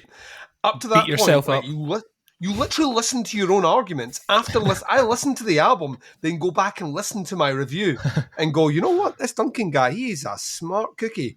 And then, or I go back and go, that, right, I don't think that holds up. You know, like, it's fine. Is it the best album of the last 20 years? Probably not, Duncan. You clearly want High on Life and maybe something else. You know what I mean? But we do. You put your due diligence in. You, however, have somehow managed to talk yourself out of this third place. Yeah, Duncan, and I'm dying inside. Yeah. He doesn't often look pained. He's sad. Right now, he's not happy. I'm sad. Yes. Ross. Why are you smiling at me? You're saying that. Coming in at I'm number sad. 4. I am know sad. feelings. I'm not crazy. You're crazy. I'll make sense in a second. Coming in number 4 is the new album from Parisian Cold Doom pioneers Hangman's Chair. Should have been higher, Dave. And their new album, Saddiction. Yep. I honestly didn't think this band would top that last album. That last release was incredible. It was my number 2 album of the year, 2022, I think it came out. And if you've heard A Loner, it's fucking amazing. If you've not, check it out. And if you have heard it, well, a lot of what's on this release will definitely put you in a happy place. Even though, you know, it's a fairly melancholic album. Happy place. This is stacked. Like, so much, like, there's so many, like, huge is the word really for this album. Huge shoegaze kind of coated doom riffs on this album. Massive drums, like, that just echo all over this recording. And these really, like, clean, kind of haunting vocals that just lure you in. Their use of dynamics and space on this album is just magnificent. How they've managed to make this album even more addictive than A Loner is... It's addictive. Come on. What are we doing here? It is. It's addiction. Yeah, it's a addiction, Duncan. This is... It's probably more trimmed down. Like, they've tightened up certain parts of their kind of songwriting. Definitely, this feels a bit more slick. Not only that, this is just so much more memorable than the last album. And the last album was, like, full of hooks and bangers as well. But this seemed to have a bit more of like an emotional kind of vein kind of running through it. Tracks like 2 AM Thoughts or 44 YOD or Healed, like just kind of dripping in this, like, poignant kind of melancholy. And the tracks that do kind of push the length a little bit more, they're just, like, even more immersive. That atmosphere and ambience, like, with little touches like post-punk and even like new wave to an extent. It just sounds lush on this album, and it's capped off with a production that just tongues your ear for 45 minutes. Like, Jesus Christ. like, fucking hell. It's a wet ear right there. This is an absolute triumph of an album. Like, there was no way it wasn't going to be in my top 10. But I'm slightly surprised that it didn't make the top 3 after our review, because I fucking love this. But at number 4 is Hangman's Chair and Saddiction. Came out on February 14th, the day of love, on Nuclear Blast Records. I mean, Dave, some people say triumph, other people say Arc de Triomphe, which I think is a monument. So, you know, Dave's not ditched the French thing. bit from part 1. I've got this image of, like, someone, like, tipping their head over and just, like, a river of saliva coming out their ear. It's just like the worst fucking image ever. You fucking tongue someone's ear for 45 minutes. What the fuck is going on? There's nothing left in there. You've been at it for 45 minutes. Jesus Christ, Dave. Jesus. Right. You heard it here. Ross, what you got for number 4? So my number 4 is just a case for me of all reliable being reliable. If you're going to be one of my favourite bands, Machine Head, here Be we good. go. I knew it was coming up. be good. And I think, for me, this Consequence by Killswitch Engage is very good. Oh, They are Engage. one of my favourite bands ever. And this was the longest gap they've had in their career. So it was 6 It was years. a while, wasn't it? Yeah, it was. 6 years between Atonement and this. And I was reading up about the album before it came out, and this is the first time since Alive Or Just Breathing that they have actually written the album all in a room together. It breaks my heart thinking that that's not what every band does. That bands would just sit with their Guitar Pro and send pieces. I hate the fact that bands don't just sit in a cabin like that band earlier and bang out an album Oh, together. Chris, this is what I mean. That's what makes them exceptional. It's the way it should be, and I feel like I can feel that on this album. You know what it's like to play in a band and you just throw something a little bit in there that maybe you wouldn't usually try to see if you get a rise from your pals. And I feel like there's a bit of that on this. You say that, but you've been in a band, and me and Dave have been in the same band, Yes. and I can tear out the amount of time that is absolutely colossally fucking wasted in a practice room because you're just not doing anything. I do, like, there's part of me that is opining for someone actually does it on their own time and then sends the file, and it's done. It's a complete file. Yeah. And as someone that did vocals who couldn't do anything until the fair. fucking song was written, like, that to me is much more appealing of, oh, here's a finished track and all I need to do is things to it. That sounds fine. I'm torn. Fuck I that. see your point, Ross, but I'm also thinking to myself, it just breaks my can we heart. have a middle ground? We can have a middle ground. We're saying this as a singer and a bassist. We hardly do any work anyway, but irrelevant. The drummer's the only really vital one there, let's be honest. And even then, he's not writing these rhythms, it's the guitarist, so Yeah, true. fucking guitarist, man, For honestly. me, I wasn't really sure where they were going to go. Killswitch going to Killswitch, I guess. But when Forever Aligned came out, and it just had this almost kind of death metal streak to it that I wasn't expecting. And this is the first time, sorry, that Jesse Leach has kind of been doing these pitched screams that bands like, I'd say, Soilwork do all the time. That sort of Swedish death metal stuff. I really enjoy that. The opening song, again, Forever Aligned as well, also has one like right in the last chorus. I like that they're that far in and they're still trying to find new stuff, vocally and melodically. There's a lot of Adam D vocals on this as well, which I really like when they kind of play off each other. And if you're into that sort of, every Killswitch album these days has the one like kind of radio song. So you had like I Am Broken 2 or songs like that in their past. So that's I Believe on this album, which is pretty cheesy, but fuck me, is it catchy. Like the chorus on it is ridiculously huge, and I'm all for it. Like, you don't have to reinvent the wheel every time when you're one of the pillars that made that wheel in the first place, and I'm totally okay with that. I've got a lot of love for Killswitch, and when you're this far into your career and you have that many hit songs, you only really need 2 or 3 albums to top up your set list. There's more than 2 or 3 great songs in this for me. I think this album is very solid. Maybe my favourite thing they've done since Disarm the Descent. And yeah, I'm all for this. I think there's like Nile riffs on it, and like I like to see them experiment, and I feel like this album might be the most they've experimented in a long time. So I think this Consequence by Killswitch is very, very good, and that's why it's in my top 5. Nice. Duncan, number 4. Now, Oh, fuck. fucking now, we right? go.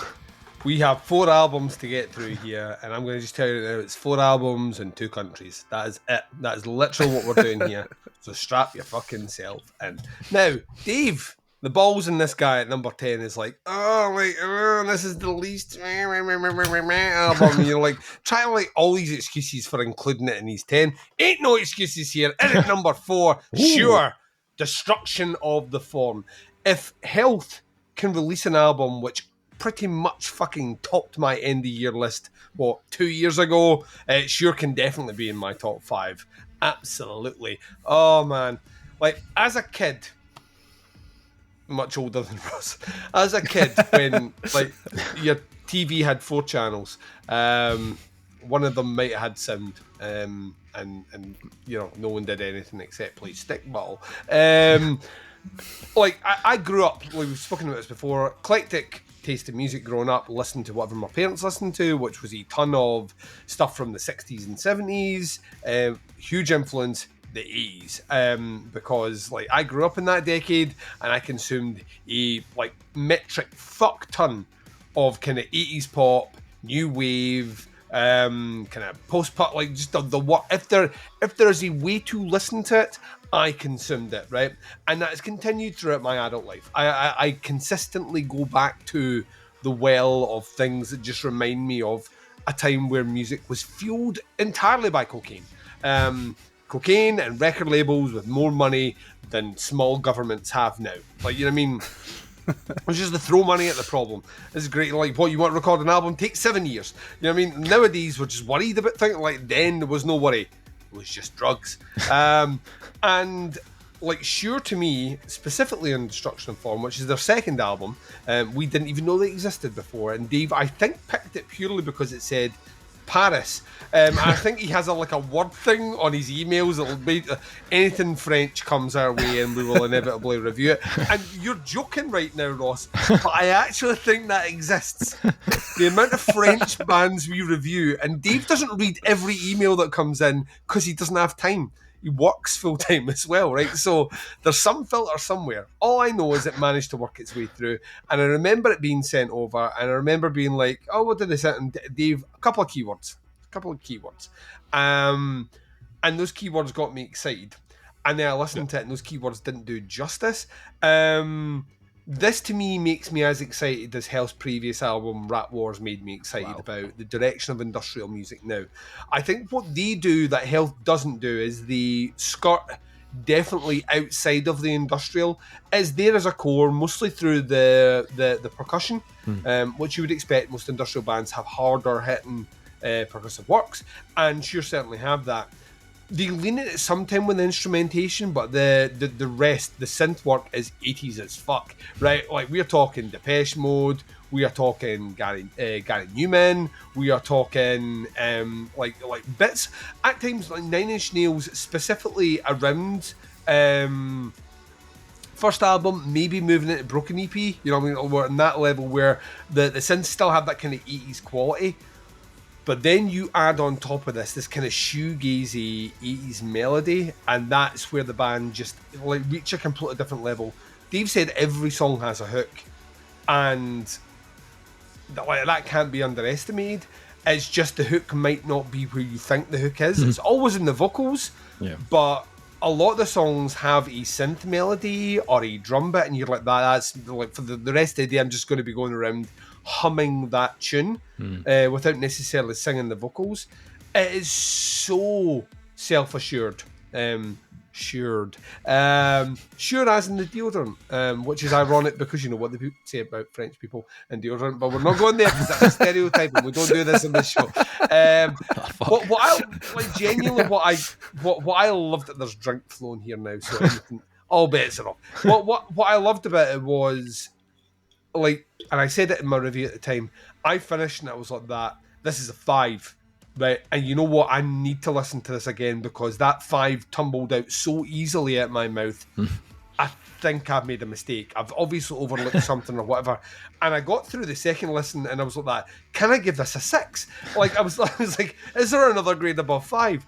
I genuinely think this is, like, front to back, just an exercise in really exciting modern kind of, I would still class them as an industrial pop band, but the amount of fantasy gigs I've booked them in with bands the likes of a Hangman's Chair that you mentioned earlier on, right through to like folk like Duskaskadar and fucking like the places I could put them as a band, like sounding as something different but matching in from like things that are much more extreme than what they are right through is incredible because they tap into that vein.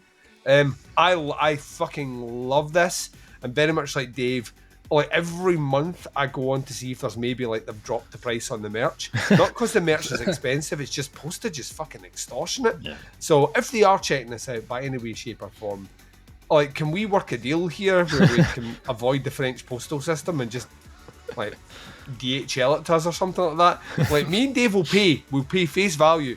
It's just €40 for delivery of a vinyl seems a wee bit expensive, unless it's delivered in a chariot By the band. on a red velvet pillow, right? That's the only way that makes sense. But I genuinely, this has hardly been touched, this album. It's like literally flown under everyone's radar. If you are even remotely interested in anything that I've mentioned as a description, you're doing yourself a disservice this year by going through not hearing Sure, and the album is Destruction of Form. It's out on Frozen Records, and it is fucking awesome. Number 4. So, which means I have 3 albums better than this still to come. What are we doing here, Dave? It's nuts. Okay. Let's get into that then. Top 3 time, gents. Number 3. Number 3, man. Number 3. My number 3 is a fucking enigma. It's a fucking It's a fucking enigma, Duncan. enigma. Came out of fucking nowhere. Came in like a wrecking ball. Not a fucking clue who they were. Who are these cunts? Why they were so fucking awesome. But they absolutely rocked my shit, Duncan. And hailing from Illinois, USA, my number 3 is the self-described happy heavy band Snooze. And the Pop brand Pump new My album, Sugar's what I've heard, Dave, and I'm all for it. I Know How You Will Die. Released on April 4th. Self-released on April 4th. So, Snooze. If you're thinking to yourself, what? Who? Snooze? Did I just sleep on this release? Yes, you did, and I got the pun, right? With a name like Snooze, you might be thinking like ambient or like soothing, peaceful. Yeah, very, very chilled. Well, imagine a band that combine. Yeah, imagine a band no like that. Imagine the opposite of that. Imagine a band that are combining the likes of mathcore, math rock, post-hardcore, progressive metal, gent, even pop, done on 7-string guitars. I know you're thinking, that's a lot of genres, Dave. That's a lot of genres. But I don't think I've heard another band blend so many styles with such cohesion. Well, actually, I lied. There may be one other band, but I'll get to that. I don't think I've heard... Let me retract that statement immediately. I don't think I've heard more than 2 bands this year. Blend so many styles. With such cohesion. You just realise, look at these notes, I'm going to have to say this later on. I can't However, this is an album, gents. This is an album where like each track just like organically just flows like just into the next, and concluding in like a closing sequence that felt like a spiritual exhale, like. And I suppose, and that's for good reason, because if you don't know about this band, so they basically took a bit of a step away after their 2020 album, which was called Still, after their kind of long-time bassist Cameron passed away. That album was dedicated to him, and this release is seen as a bit of a, almost like a kind of reintroduction to the band and to their sound. Definitely brought in some heavier elements on this release, including harsh vocals, more like twisted kind of time signatures, and also even more contrast than before. You can still tell like there's an emotional kind of core to the album that's still kind of like deeply tied to the band's journey and obviously the loss of Cameron as well. That grief kind of still shows itself on this album, and it's channeled into these like incredible like cathartic crescendos and really introspective lyrics that feel kind of like both personal and universal at the same time. This is an album that's it's kind of difficult to sum up in a few minutes. We didn't review the album. It was a kind of like I think it came out and we heard it and then we were like, oh fuck, we spoke about it on the podcast a bit. But this album It's from a has shit posting Facebook page.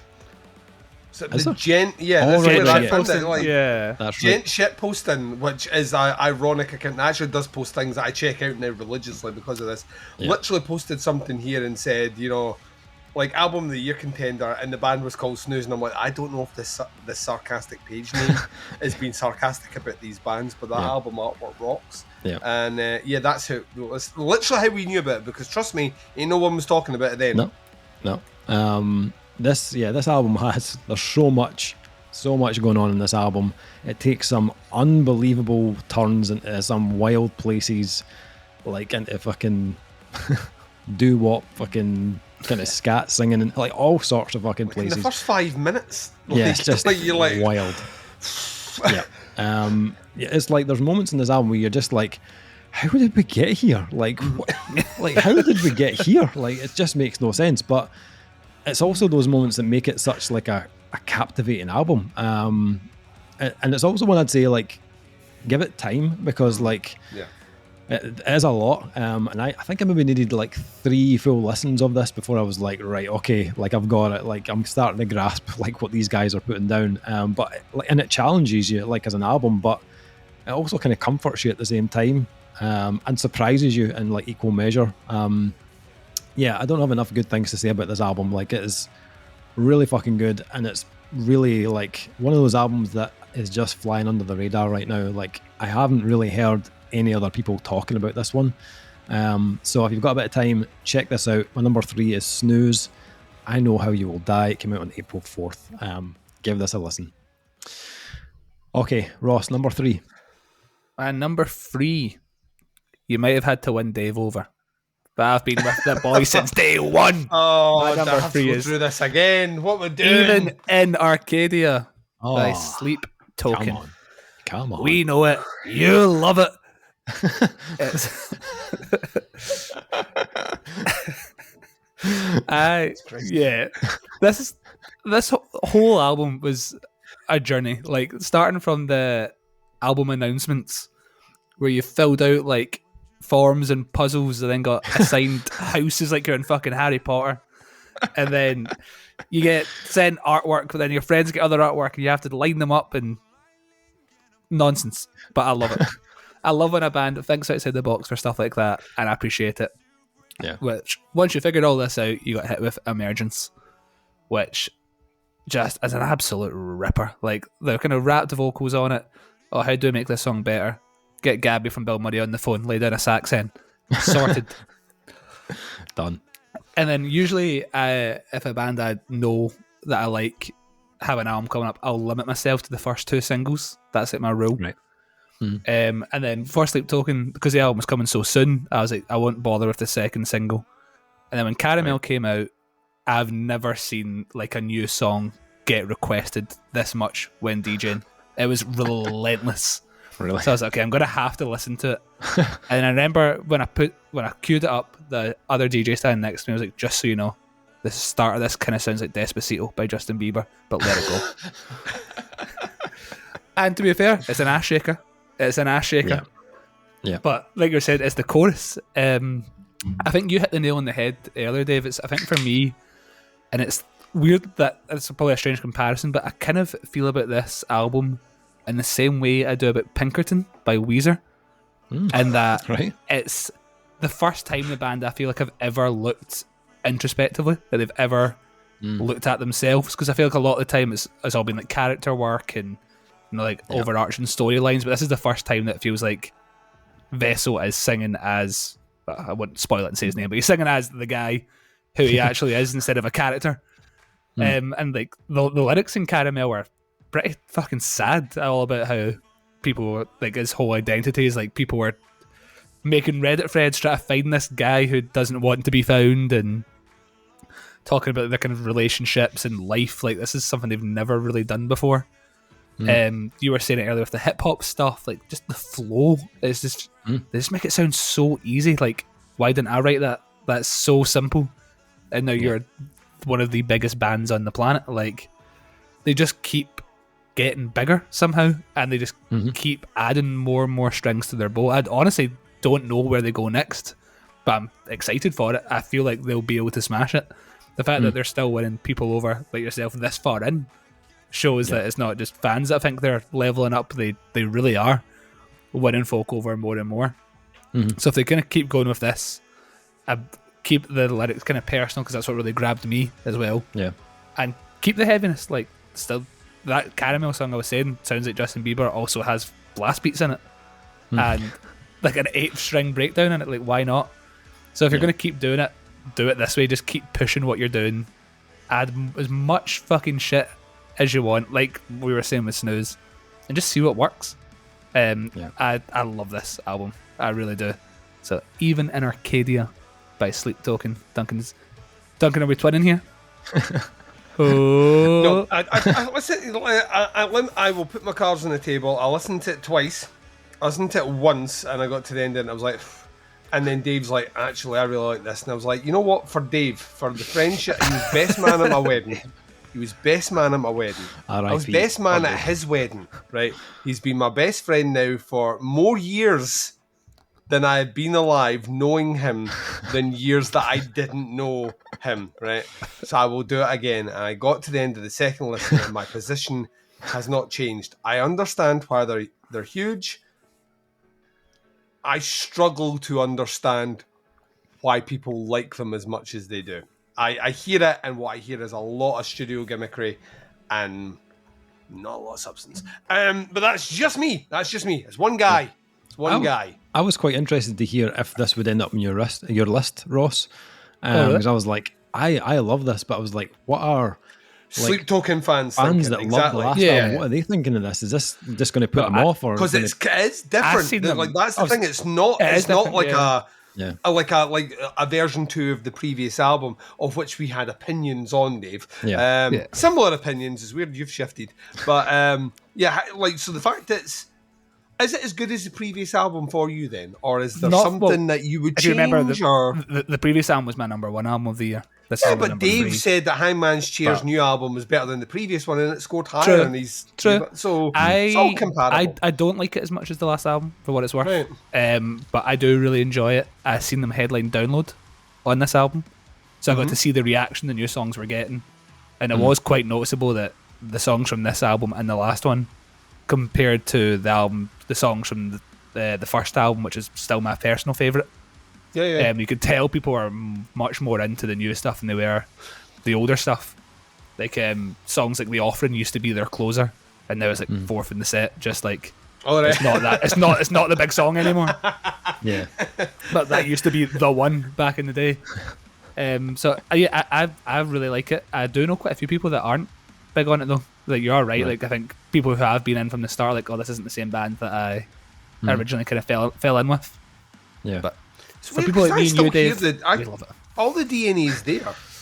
Like as much of a like the jump for me is like they've leaned more into those pop and R&B sensibilities than they have necessarily like changed their. I don't think they've changed their sound. If anything, they've lessened some of the metal that was in before. But then I think we argued it before.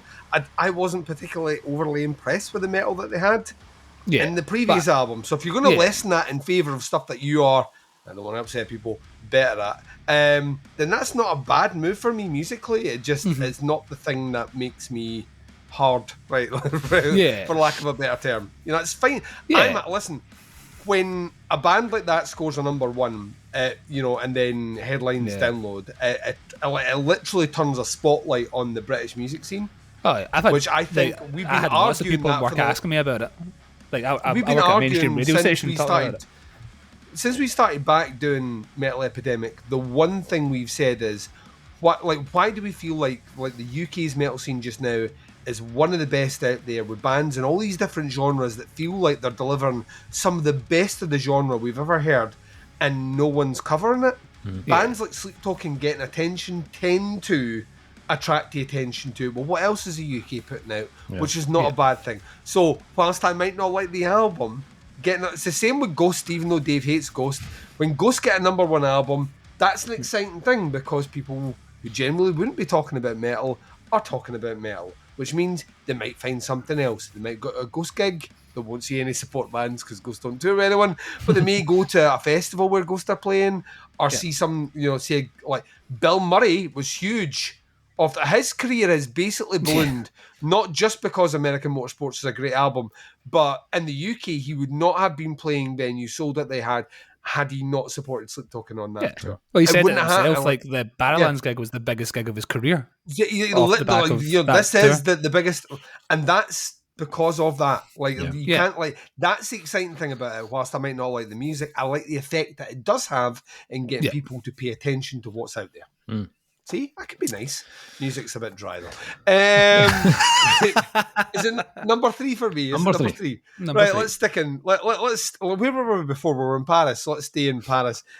Once again, we just feel slightly at a step on some of these. Some there's a bit of a gap, but we feel slightly at a step. This is the Dave was right moment, right?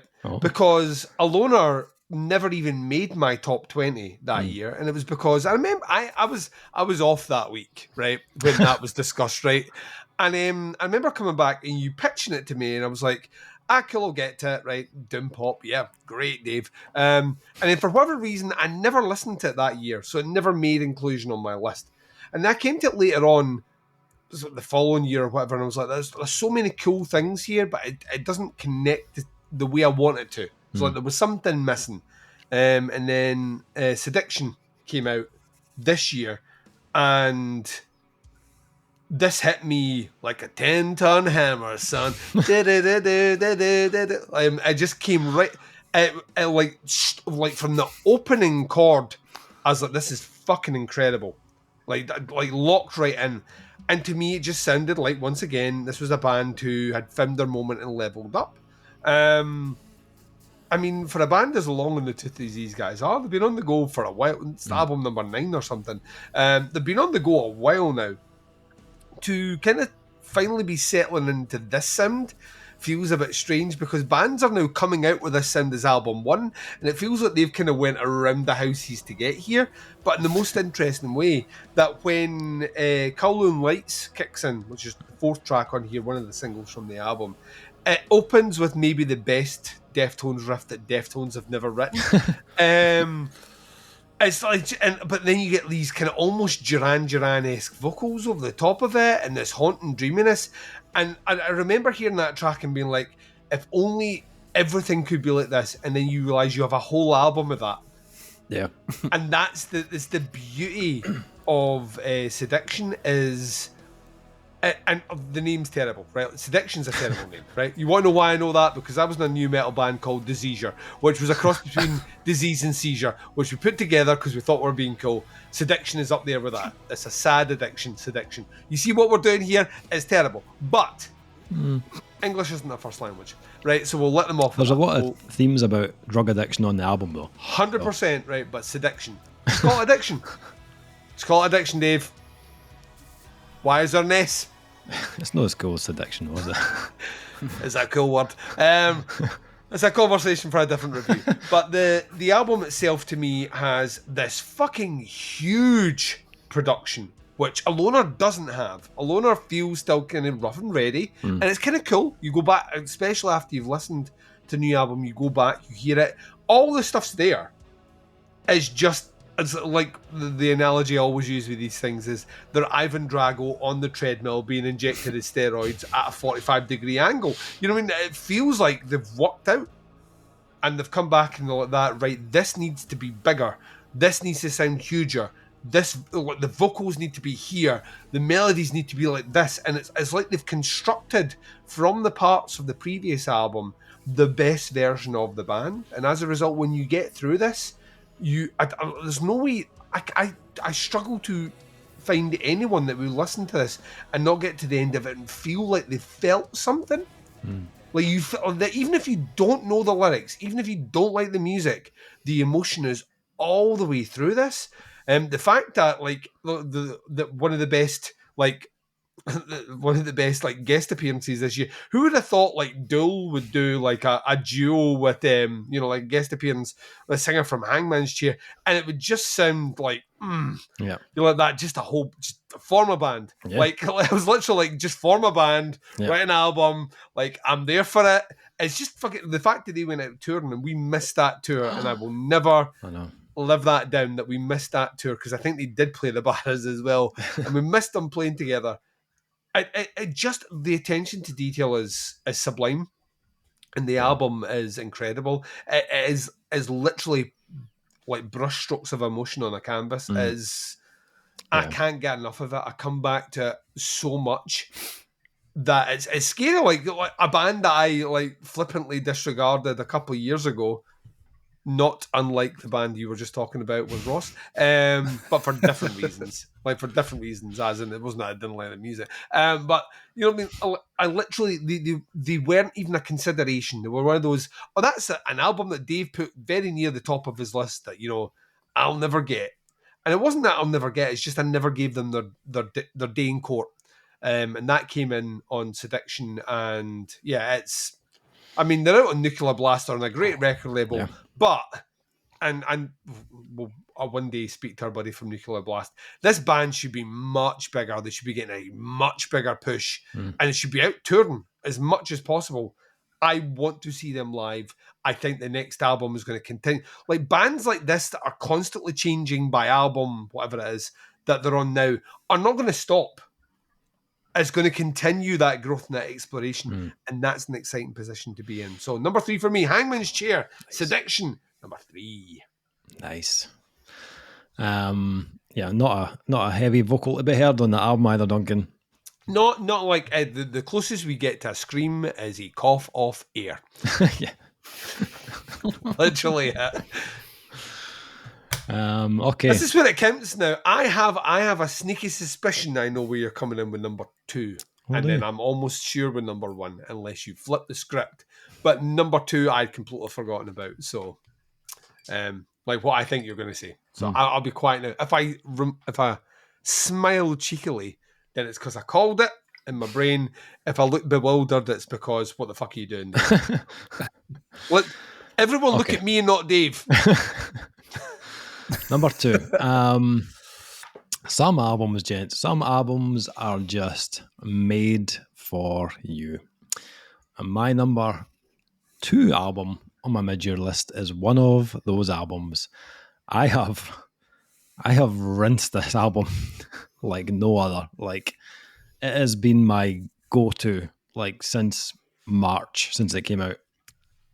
It is no fucks given, rabid, memorable, and just perfectly executed. Say howdy to my number 2 album. This is my number 11. Right, so cool.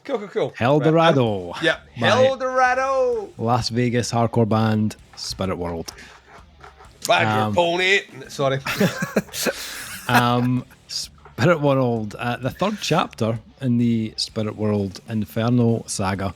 And in my opinion, the best of the trilogy. When we reviewed a Death Western back in 2022, I had this feeling in my gut. I was like, this band, man, they have potential just to do something huge. And I was close to giving that album like the full Buna, the 5 out of 5. But it was just like there was just something missing. There was like a piece that I was like, I don't know what it is, but there's something that's just, they need to take this from excellent to exceptional. And Eldorado has it. This album is just bursting at the seams, like with thrash, fucking 90s groove, and like hell-raising hardcore. It is awesome. It's also based, I should also say, it's based on a book written by the guitarist / vocalist Stu Folsom, who does everything and apparently like has like 17 lives and 100 hours a day. He's a busy guy. I think that's quite important to remember about this album. The last album was like 35 minutes, like a barn burner, like relentless start to finish. This one is like, it's almost written more like a soundtrack to me. Like, it feels like it has more of a narrative, this one. Just the way that it dips into these moments of like folk and Americana, or like kind of rockabilly. Much more focused on the concept of the story than the previous album, which we didn't know what the story was. And to be honest, it would be hard to work out what that story was without reading the book. So. And if you look into this album, I read an interview with Stu, and apparently this album was supposed to be a full album of kind of alt country. So this wasn't supposed to be a metal album at all. And Stu basically said, I don't want to do another Death Western. He wanted this to be a completely different kind of listening experience. And then the label were like, maybe no. So he was like, all right, okay, let's create something that has like the core elements of a Spirit World album, but also have these moments where people would go, what the fuck? You know what I mean? Like, and that was like, he wanted that reaction from those tracks. And like for me, like those moments on the album were just like genius, like another, just this extra kind of dimension to the Spirit World sound, but also made the album much more rounded and much more interesting as it kind of unfolded. Like tracks like Birdsong of Death and Prayer Lips, or Annihilism, which comes kind of later in the album. Like for me, that just kind of rounded us out. It's an absolute home run. It's definitely their most kind of adventurous album. They have like obviously taken a few risks, but for me, like it 100% paid off. Also cleverly kind of opens the door to a whole bunch of new options for the next one, like, because if they were to expand on that, it wouldn't be so much of a head spin, like what the fuck's going on. So I'm interested and excited to see like what the next part of this sounds like. But for me, this album is just, as I said, it's my go-to, like in the car, in the house, like it just rips like from start to finish. And then those other tracks are just like, when it goes more kind of Americana or folk, killer hooks, like just absolutely brilliant hooks on it as well. Yeah, love this album, absolutely love this album, and that's why it's my number 2. Spirit World and Hell Dorado, out on Century Media Records. Yeah, it's my number 11. I had a guess it was going to appear high for you. I love it. Yeah. My position hasn't changed. I still think it's 4.5. I've tried. I better tried. Those 2 quieter songs back, whatever. I just feel like I'm like amped with energy, full on, and then the album slows down, and I'm like ready to go, and it's like that. No, just stay here. And you're like, and then when it literally, the thing is though, when you come out that second quieter track, the album is like a buzzsaw. It like kicks off, and you are like propelled at velocity through the rest. But it's fucking great, and they are like, name me another hardcore band that sounds like Spirit World. Exactly. Like, there's not another album that sounds like that this year. No. Okay, Ross, number 2. Man, number 2. If we were How's it going, Dave? talking earlier about bands like Skull pissing off the hardcore kids, then this has pissed the hardcore kids off even more. This is number 2 is Never Enough by Turnstile. Here we go. This album is like a fucking mojito in the sun. It's so good. It's just joyous at every turn. And I actually got to this album a wee bit later than I intended to, and I made the mistake of checking the comment sections online about to see what people were saying about this album. I said, there's no riffs, there's no hardcore, it's just ambient shit. As it was, jokes on them. You see that video of them playing the album? You would see that video of them playing that under the bridge. The album, under the bridge playing this, and there's people fucking windmilling harder than I've seen a Not Loose gig. Yeah, it's like fucking savage. Yeah, it's crazy. Like, it's like, oh, there's no hardcore, there's no riffs, the guitars are toned down, it's all this ambient stuff. Well, jokes on them, the ambient stuff was always my favourite part of Turnstile anyway. And they've just dialed that right up. I don't know how you can listen to this, say there's no riffs, and then listen to the intro to Soul. Fuck me. That's like Sepultura. It's like fucking, honestly, man, it's the choruses over this. Like, I cannot believe how much Brandon's just voice has evolved. Like, he was kind of like the kind of hardcore, yelly vocalist, and it fitted the band perfectly. But the way these melodies are ingrained in my head, even when I don't know like the words, like the opening song to this, I will all day just think da, da, da, da, da, da. Don't know what he's saying, but love it. I think for me the highlight of this album, and it's maybe my favourite music moment of the year, is when Seeing Stars goes into Birds. is fucking crazy. Like, Seeing Stars, this beautiful, luscious song. You've got Hayley Williams doing backing vocals on it. It's beautiful, lots of nice blue colours. And then they're like, what if we took Hella Good by No Doubt and made it hardcore, boys?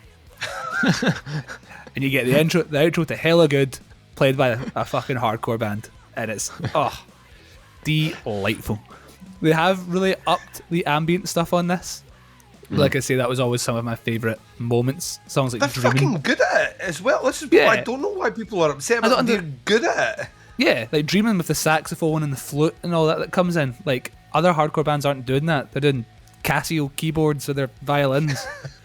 It actually sounds great. It sounds like a band that have a budget, that are on the up, and they're using it wisely. They're pushing every part of their sound as far as they can push it.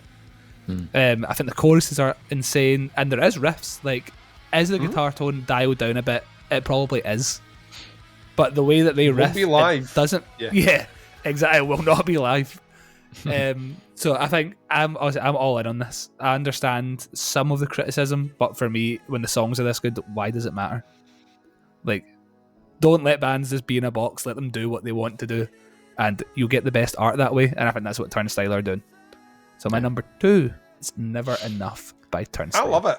I love it. You talk about that as like if anyone checks out their Glastonbury set, yeah, and they come out to their opening song is Never Enough, and I mean they have a set amount of time on that stage, and the fact that they let that like ambience and fully play and all out. that play for like a minute.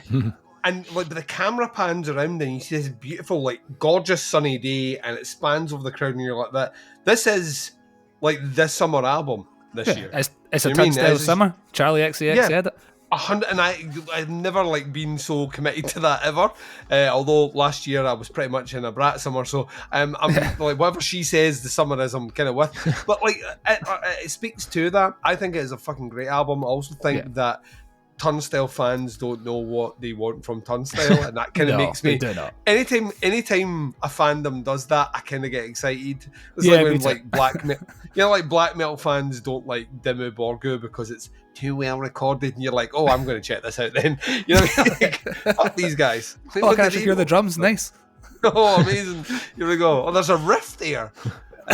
So like if fans are like quick to rebel against a band's change in sound, I'm usually there. Usually means they've done something right. Yeah. I'm like, hiya, like, what's going on here?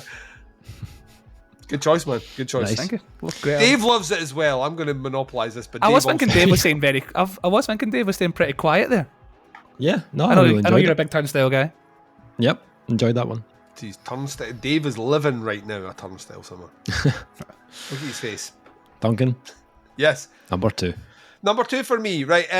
So it's already been mentioned. I'm going to lean into it. Had never heard of them before. Didn't know anything about them.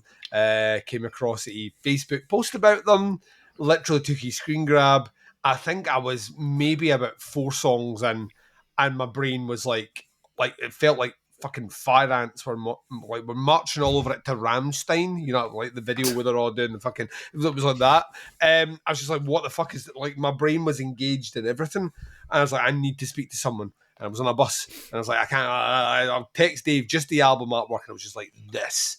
And Dave's like, on it, and I know that usually means next week, the week after, because he gets all the albums. There's like 100 days to listen to a week. But yeah, the band is Snooze. We've mentioned it before. I Know How You Will Die is the name of the album. I've listened to this more than any other album this year, and it's been out since April. And we got to it slightly late, so I think it was late April, early May before we got to it. But I've like spun this I know every segment of like every section, every change, and like we had a chance to chat about it on our podcast, and I always get worried because my understanding of timing in music is based on how I understand music, but I'm not a drummer, right? So what sometimes to me feels like a dexterous shift in Time Signature might actually not be. You know, like I watch these Drumeo videos and I'm like, oh, I can't wait to see how they tackle this, and I see the drummer effortlessly switch, and you're like, oh, apparently that's actually really easy, and just I couldn't work it out. You know what I mean? Like it's a different thing. For Dave to say on that conversation that some of the time shifts in this one, like from your point of view, were like mind blowing. Like spoke to like how I felt listening to it. Like every change was like you said, how did we get here? It's all the way through the album. You're like we started off with black metal and blast beats, and now we're in what I would class as kind of Americana folk. And like tinges of punk. How did and it's one song, and the beauty of the album is it's not just that the flow is great. A lot of the songs are designed specifically to be like flowed into the next song, so the end point is actually the start point of the next song. So the compositional effort on that is mind blowing. Then I started getting skeptical. I was like, I've never heard of these guys before. How fucking good are they? I've checked out live videos. Turns out really fucking good. And their guitarist / vocalist dude, all he does all week is post videos of him write new riffs, and you know what? Every single one of them is fucking amazing. He just apparently can just generate riffs. This is literally all this guy does on Instagram, is just show you him playing riffs, and they're all incredible. And I got to this point where I'm like, is that exciting thing that not being involved with doing music with you, every time we've stopped doing it, that you calcify a little bit. You check out the bands that you know that are releasing things, but your eyes off the ball about the stuff you should be paying attention to, which is the stuff that no one's talking about. Snooze is the band that no one's talking about, and I think they are over the next year going to explode. Not like selling, like they're not going to go platinum. You know, they're not going to be headlining Download, but I mean they're going to be in a lot of tours, and a lot of bands are going to be talking about them. And the reason behind it is I think what they've done here is create an incredibly complicated album, but made it commercially very accessible. Like very, very accessible.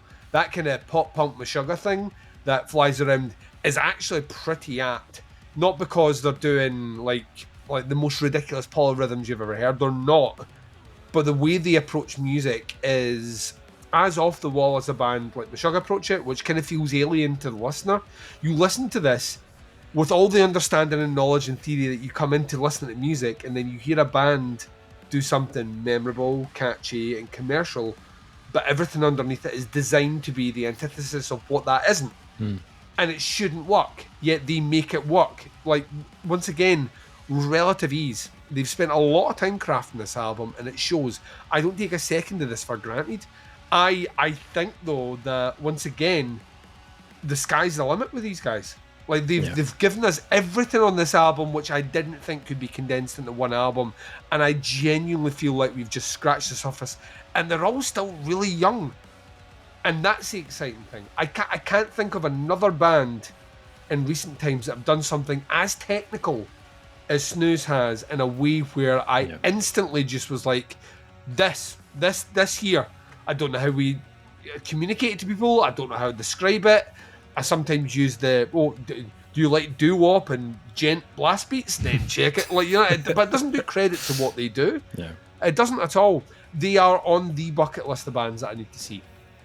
I need to take them off. But I think this album is one that should be top of your list, because the other one I'm going to talk about, you've heard of before, because that's all anyone's talking about this year.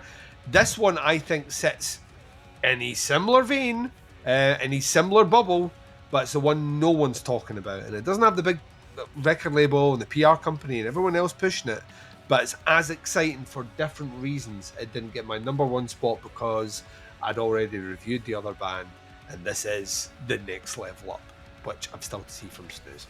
So yeah, Snooze, I Know How You Will Die, which is by being suffocated by giant breasts. That's the way I want to go, Dave. He died doing what he loved. 81 smothered by breasts. Bring it on. I'll join you. Your breasts, Davey's big sweaty hairy man. I'm not expecting that, were you? No, Dave, not like this. That's what you asked for.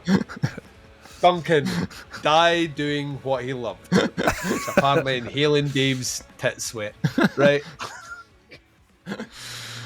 Right, we like. Come on, I number got a one. feeling we're either all together. A or part one of me of is us isn't. thinking that all three of us might have the same album here. This could make my year. I am because he's thinking we might have the same album. this cunt here, this young whippersnapper, has done nothing but mock me and Dave since he started the site that we tend to pick the same number one album. We don't always do, but when we do it because we're right. And I would love to be in a position where all three of us have landed in the same album because Ross has finally grown up. Dave, what you Okay. got? Let's do it. Yeah. While the other 9 albums I had on my list had to fight for a place. Fight. It didn't really, but let's just make it more dramatic for this Death build-up. match. This album did not have to fight fuck all. It was the easiest. I didn't have to fight fuck all. It was the easiest decision of this list. A band that do not colour within the lines and seem to lean further into their signature style on every release. And in 2025, there ain't no other album sounds like I Don't Want to See You in Heaven by the Callous Cowboys. He got it out too quick. I was hoping that I could get Machine Head in there and get a reaction, but he's like, I'm talking over this cunt. Says my moment.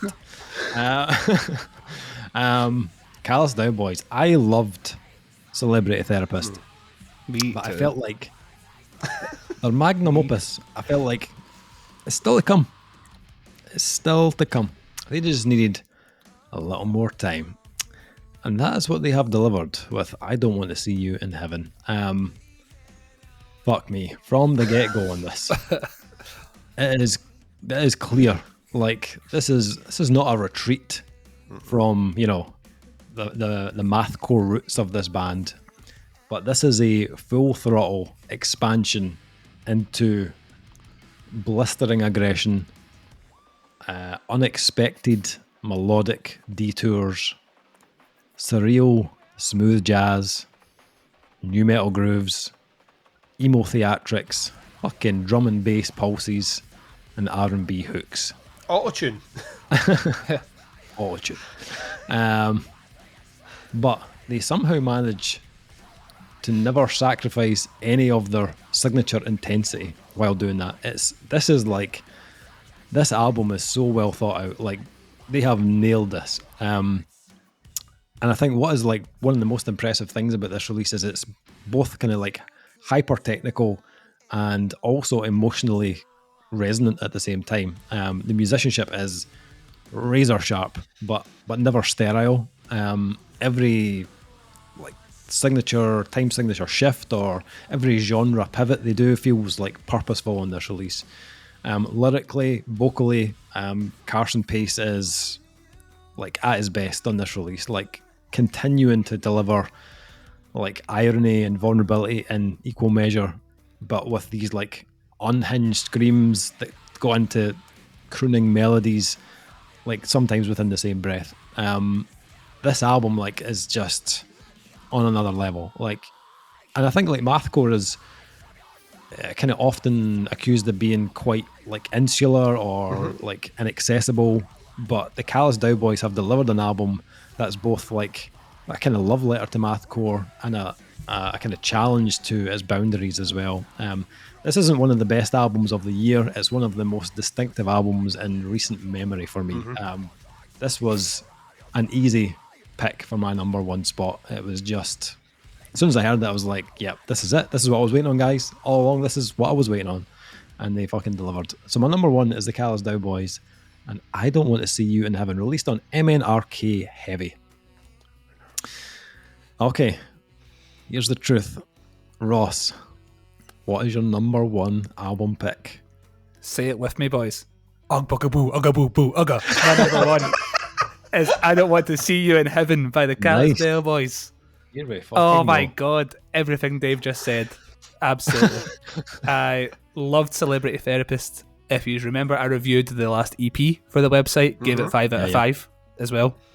I have been in on this band for a while, and the thing we were saying, the potential was always there, and this is that potential being realised. That's exactly what this album sounds like. The concept is unique as fuck and fascinating to me. The way they intertwine that, like kind of like little breaks of you walking through the museum, it really feels like you're there. Yeah. The pace is just on one in this album. Like even the way they are like integrating the sort of like electric violin, like Amber's just there to fuck with your head. Like that's what she does, and it's just so much better for it. Like I feel like they've had quite a few lineup changes, but it's like this is it. This is what the Castile Boys is. Like I hope they hold on to this lineup going forward. I remember when, like I was saying earlier, I'll only listen to 2 singles from an album, and they done the thing of bringing out 2 singles at once. So I was like, I'm done, nothing else. And then you posted Lemon in our group chat, and the way that you guys were banging on about it, I was like, I have to break the rule. I'm gonna have to. And I put it on. Oh my! Can we talk about Lemon? Oh my fucking god, that song! Like the chorus on it, it's like songs about Jane by Maroon 5, but good. It's fucking crazy. If you Justin Timberlake called from like 2003 and said, I think I wrote this song. Yeah, if Justin Timberlake was in Dillinger and not NSYNC, then this is what it would sound like. Like if you were to describe this band to someone, it would sound horrible. Like, it sounds like Patrick Stump or Maroon 5, but then they're singing in Dillinger Escape Plan, but they also have kind of jazzy parts, and there's a violinist who's fucking deranged, and but it just, everything about it just meets so perfectly in the middle. Distracted by the Mona Lisa is the best Fall Out Boy song maybe ever. It's so good. I would never say the word alter the same way. Alter, like every time. The chorus is skyscraper high. And actually, I think when we done our top 20 albums of the year, we were talking about our most anticipated albums. And I said about this, and I'd said that I'd heard a rumour that there was going to be a 12-minute song on it. Yes. When that 12-minute song comes, it's like, if you're going to do a 12-minute song, do it a song in 3 sections. And that's exactly what they done. It's so fucking good. Like, everything about this album, every experiment that they try just works. And it's so rare that something like that happens. I would say it's exactly what Dave said. When I made my list, first thing I did was put this at number 1, because I knew it wasn't even close. So, yeah, shout out the Castile Boys. This was one of the easiest number 1s I've ever picked, I think. I knew. As soon as I heard it, I knew it was going to be my number 1. What an album. Yep, it's going to take something to shift this, to be honest. It's kind of nuts.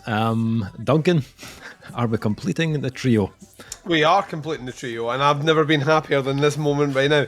The thing about the Castile Boys is the first time we heard like a lick from them, from Celebrity Therapist, was in a reaction video. And I said to you right at the end, I was like, that I adore this. Like, I was like, because like I'd been a bit adrift as a massive Dillinger Escape Plan fan. I'd be like that. Where's the band that picks up the mantle? Every other genre has like the band go away, and like someone comes along and takes the mantle and grabs it and pulls it forward.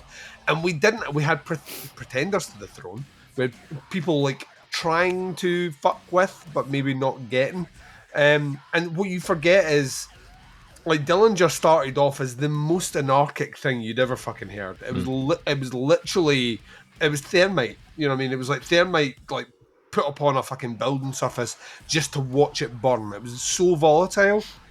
But Greg Puciato, over time, moulded their sound in such a way that those moments of atmosphere and pop and quiet and introspective, like, delivery of vocals and ideas became core to their sound. And, like, almost to the point that you were more excited about hearing some of those moments than you were about hearing the fucking bizarre, off-the-wall jazz math rock that was going to be flung at your way. And there's plenty of bands that can do that, but not the other bit. Like, the bit that I really wanted. And Pucciato's got, like, about 100 million side projects. So I have it, but I don't have it with the other stuff that I want. And the Castile Boys came out of nowhere and were like, here, it's here, Duncan. And I was like, yes, it's here. And I like, listen, I was all in on that previous album. So- I was excited for this. We had the two singles, Two-Headed Trout, absolute fucking banger. The Demon of Unreality, Limping Like a Dog. That opening riff, that is just fucking brutal. It's like it's made to headbang. Like there's no like just fucking the rest of the song though. You talking about those electronic violin movements and all this, it's just designed. Those tracks were just designed to fuck with me in the best possible way. Everything that came after that just continued to fuck with me. Lemon, we've talked about Distracted by the Mona Lisa. I was like you, I was listening to this going, this is like pop punk. This is pop punk. Like it was there, but it wasn't.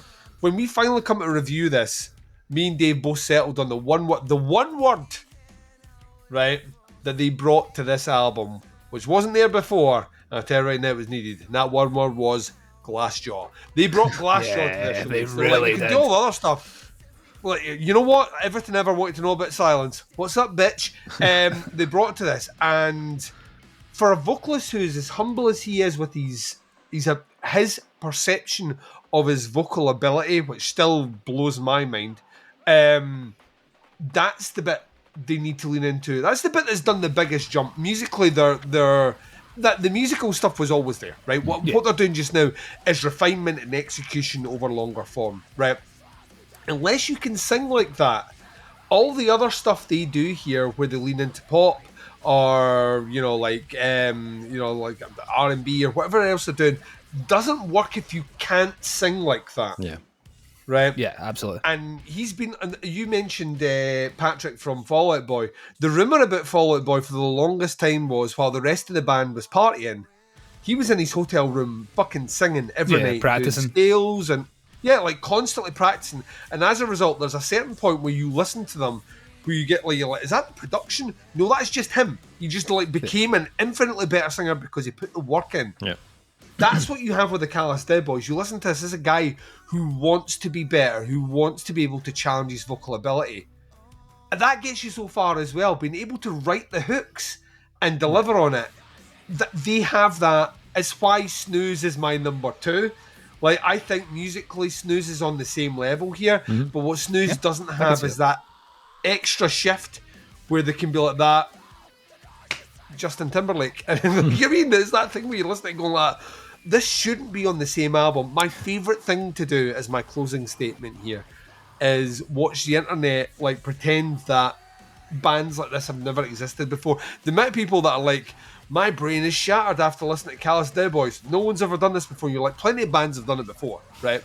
That might not be as refined. Yeah. But there's plenty, like you thought this was shocking. Wait to hear this. You won't just get like car bomb anyone. You just want to throw like suggestions at them to check out. But it is interesting. It's like, this is how I knew this album was going to be huge this year, because the reaction videos that are all over YouTube right now are all talking about this band. And once you have that locked in, that's you set. These guys are only going to continue to get bigger. They're in the perfect place. They're doing the perfect thing. And this album to me is perfect. Like, where do they go beyond this? Absolutely anywhere. And do I think they can't do it? Absolutely not. I think Callous Dead Boys, the only limitation that this band will ever have is any limitations that they put on themselves. This album is, like we already said it, after the first listen I was like, well, that's number 1. Like every listen after that is cemented it, but like literally when it finished I was like, alright, I don't have to worry about that probably for the rest of the year now.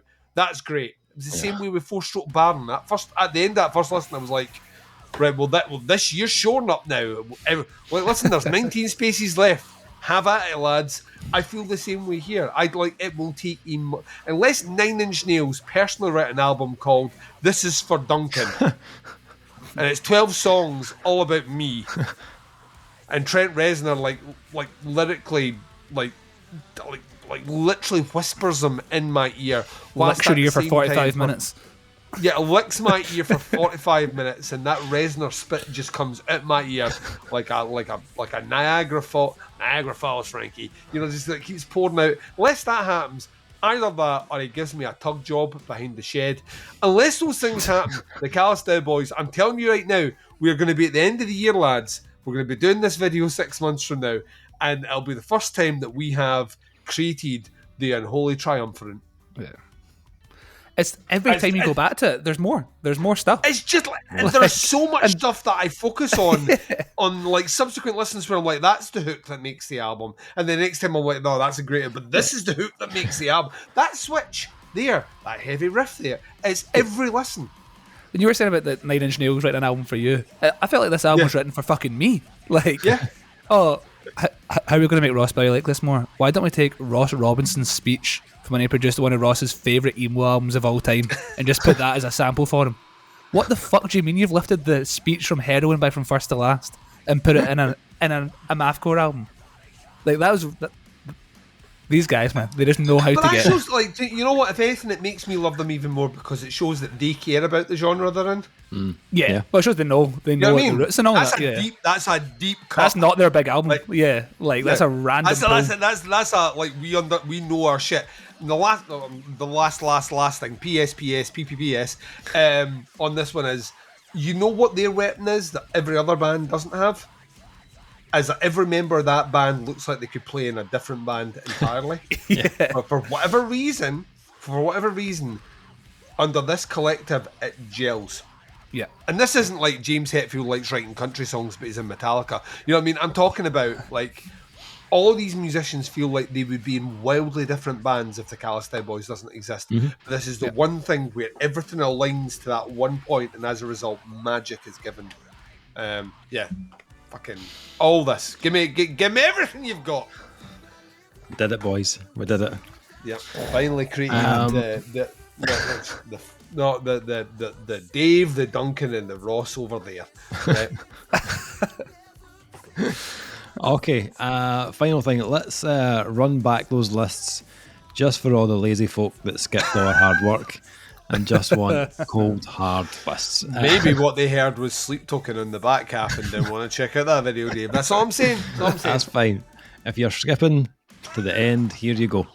My number 10 was Sure and Destruction of Form. My number 9 is Psalm, Let the Light In. Number 8 was Employed to Serve, Fallen Star. Number 7 was Sleep Token, Even in Arcadia. Number 6 was Eyes and Spinner. Number 5 was Rivers of Nile and Rivers of Nile. Number 4, Hangman's Chair, Sediction. Number 3 was Snooze and I Know How You Will Die. Number 2 is Spirit World and Hell Dorado.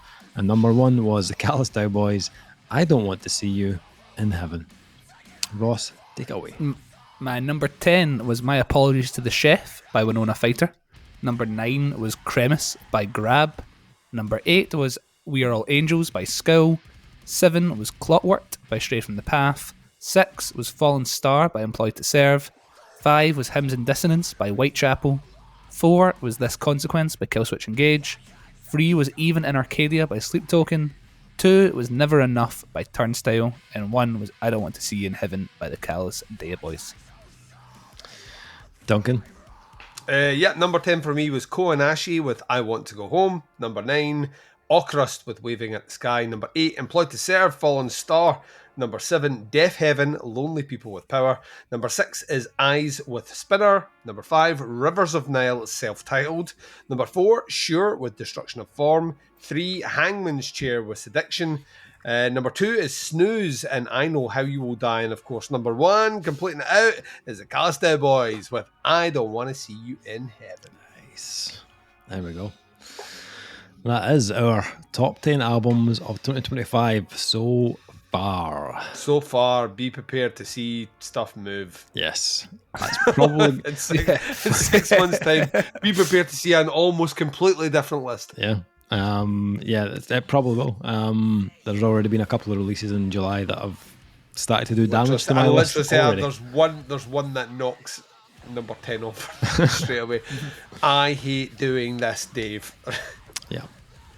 But we shall return at the end With of an the ordered list, Dave, unlike other sites, we will put our necks in the line and say, this is the 10th best album I've heard. Yeah. Not like, this is one of the 10 best albums I've heard. There is a difference in that. One of them is Brave, the other one makes you a cunt. We were back at the end of the year for our top 20 albums. So you can join us on that and all the videos that we'll do between now and then. Let us know what your top 10s are right now. Stick your comments in below. Let us know what's your top 10 of the year so far. interested to see. That is our top 10 so far of 2025. Thank you for listening. Thank you for checking it out. Much appreciated. We'll be back very soon with another video. But until then, take care. Speak to you soon. Bye, everyone. Goodbye.